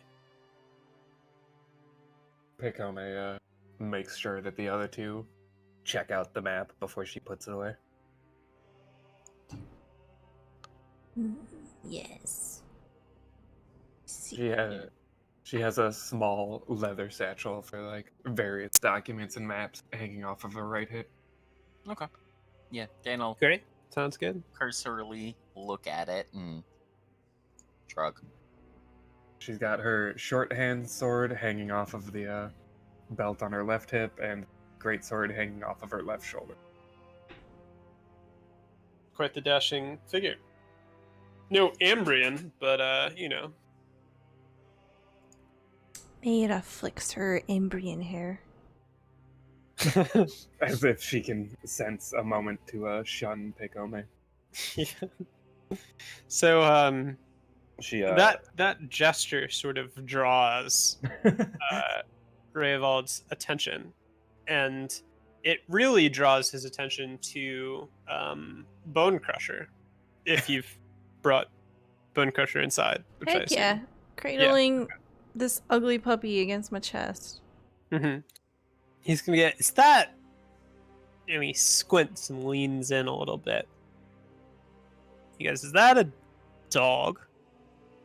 Yes, Mira has acquired a hunting companion. Huh. And he doesn't really say anything else. He just keeps staring at She thrusts the puppy out at him. it. He belatedly kind of rocks on his feet at the thrust and then kind of, well, You may pet Bone Crusher if you like. Bone Crusher, eh? And he kind of laughs a little bit and reaches out and pets Bone Crusher. And Bone Crusher seems pretty receptive. Despite the name, seems a pretty cheerful dog for the most part. Oh, did we get a softie? Well, I mean, it's a puppy, right? So it's a puppy, yeah. So Bone Crusher's just like, Yeah, it hasn't been hardened by life. and Rayevald straightens up after a second and goes, oh, I don't know about hunting, but it might just scare away everything in the nearest few miles, huh?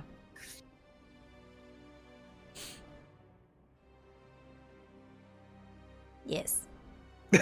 Yes. And that's pretty much it. He's kind of looks like he wants y'all to leave. Before Pekome leaves, she makes sure to tell them that if he needs to reach them, where their current residence is. Okay, yeah, that's great. He acknowledges that. He's glad that you told him, and kicks you out. Does he keep the dog?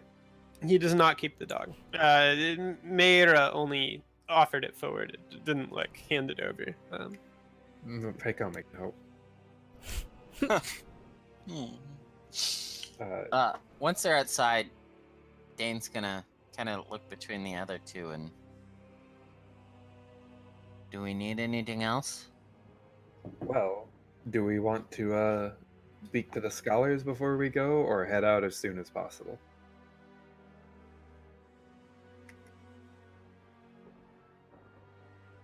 I believe it is Pekomi's choice.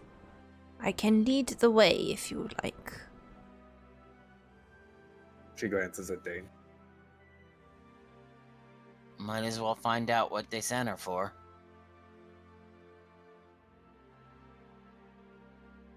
she nods and then is like, well, there is one other thing we need to get, so we might as well talk to the scholars. What is it that we need? Did you happen to pick up feed for our horse?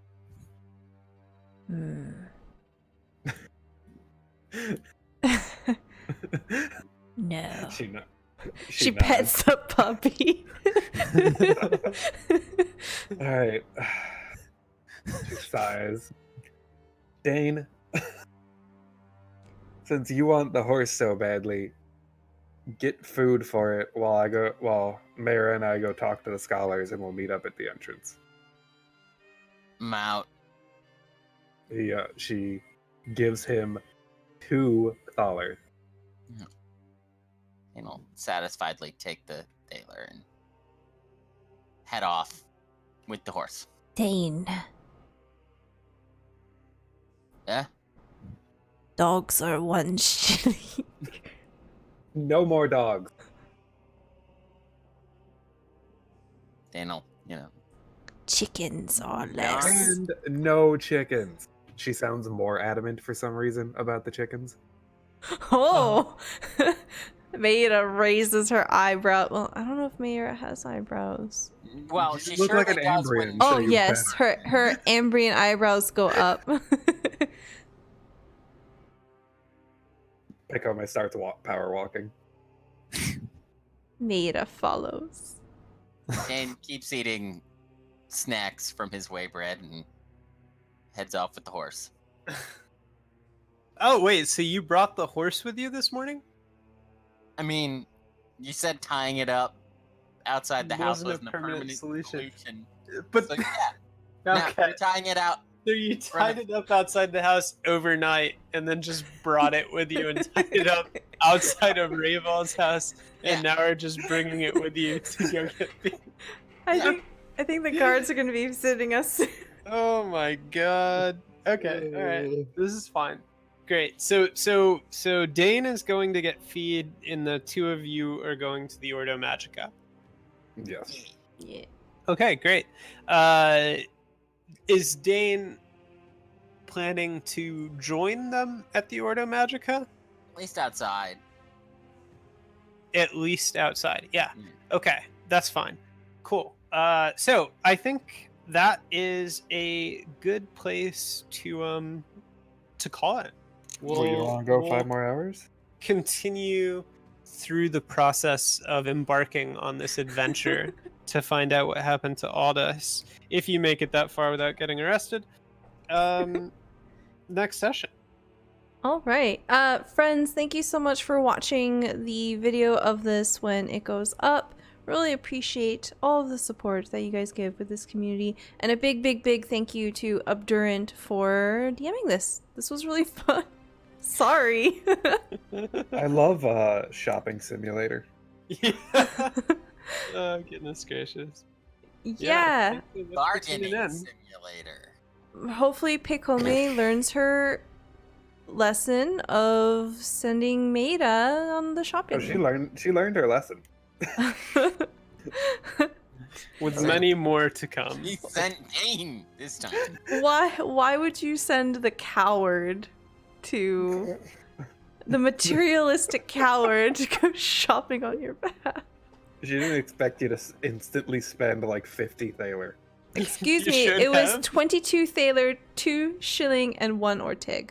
And then 20 of my thaler. Yes. Oh, and 1 shilling for the dog. Oh. Well, thank you guys so much. We will probably be playing this again next Wednesday night. Maybe? You said you had to rotate your schedule after this, didn't you, Kevin? No. Oh, okay. Tonight was a little questionable because I wasn't sure I'd be back in time. No, Kevin said he had to rotate his schedule a full 360 degrees. So Wednesdays are great.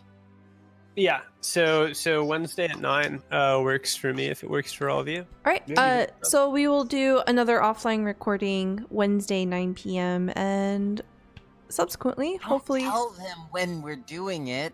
They'll find us. All right. They can see Don't us look now. at 9 p.m. Eastern time on Wednesday night. Close your eyes for no reason at all. Thank you so much, friends. Hope everyone has a wonderful night. Bye-bye. Bye. Bye. Bye.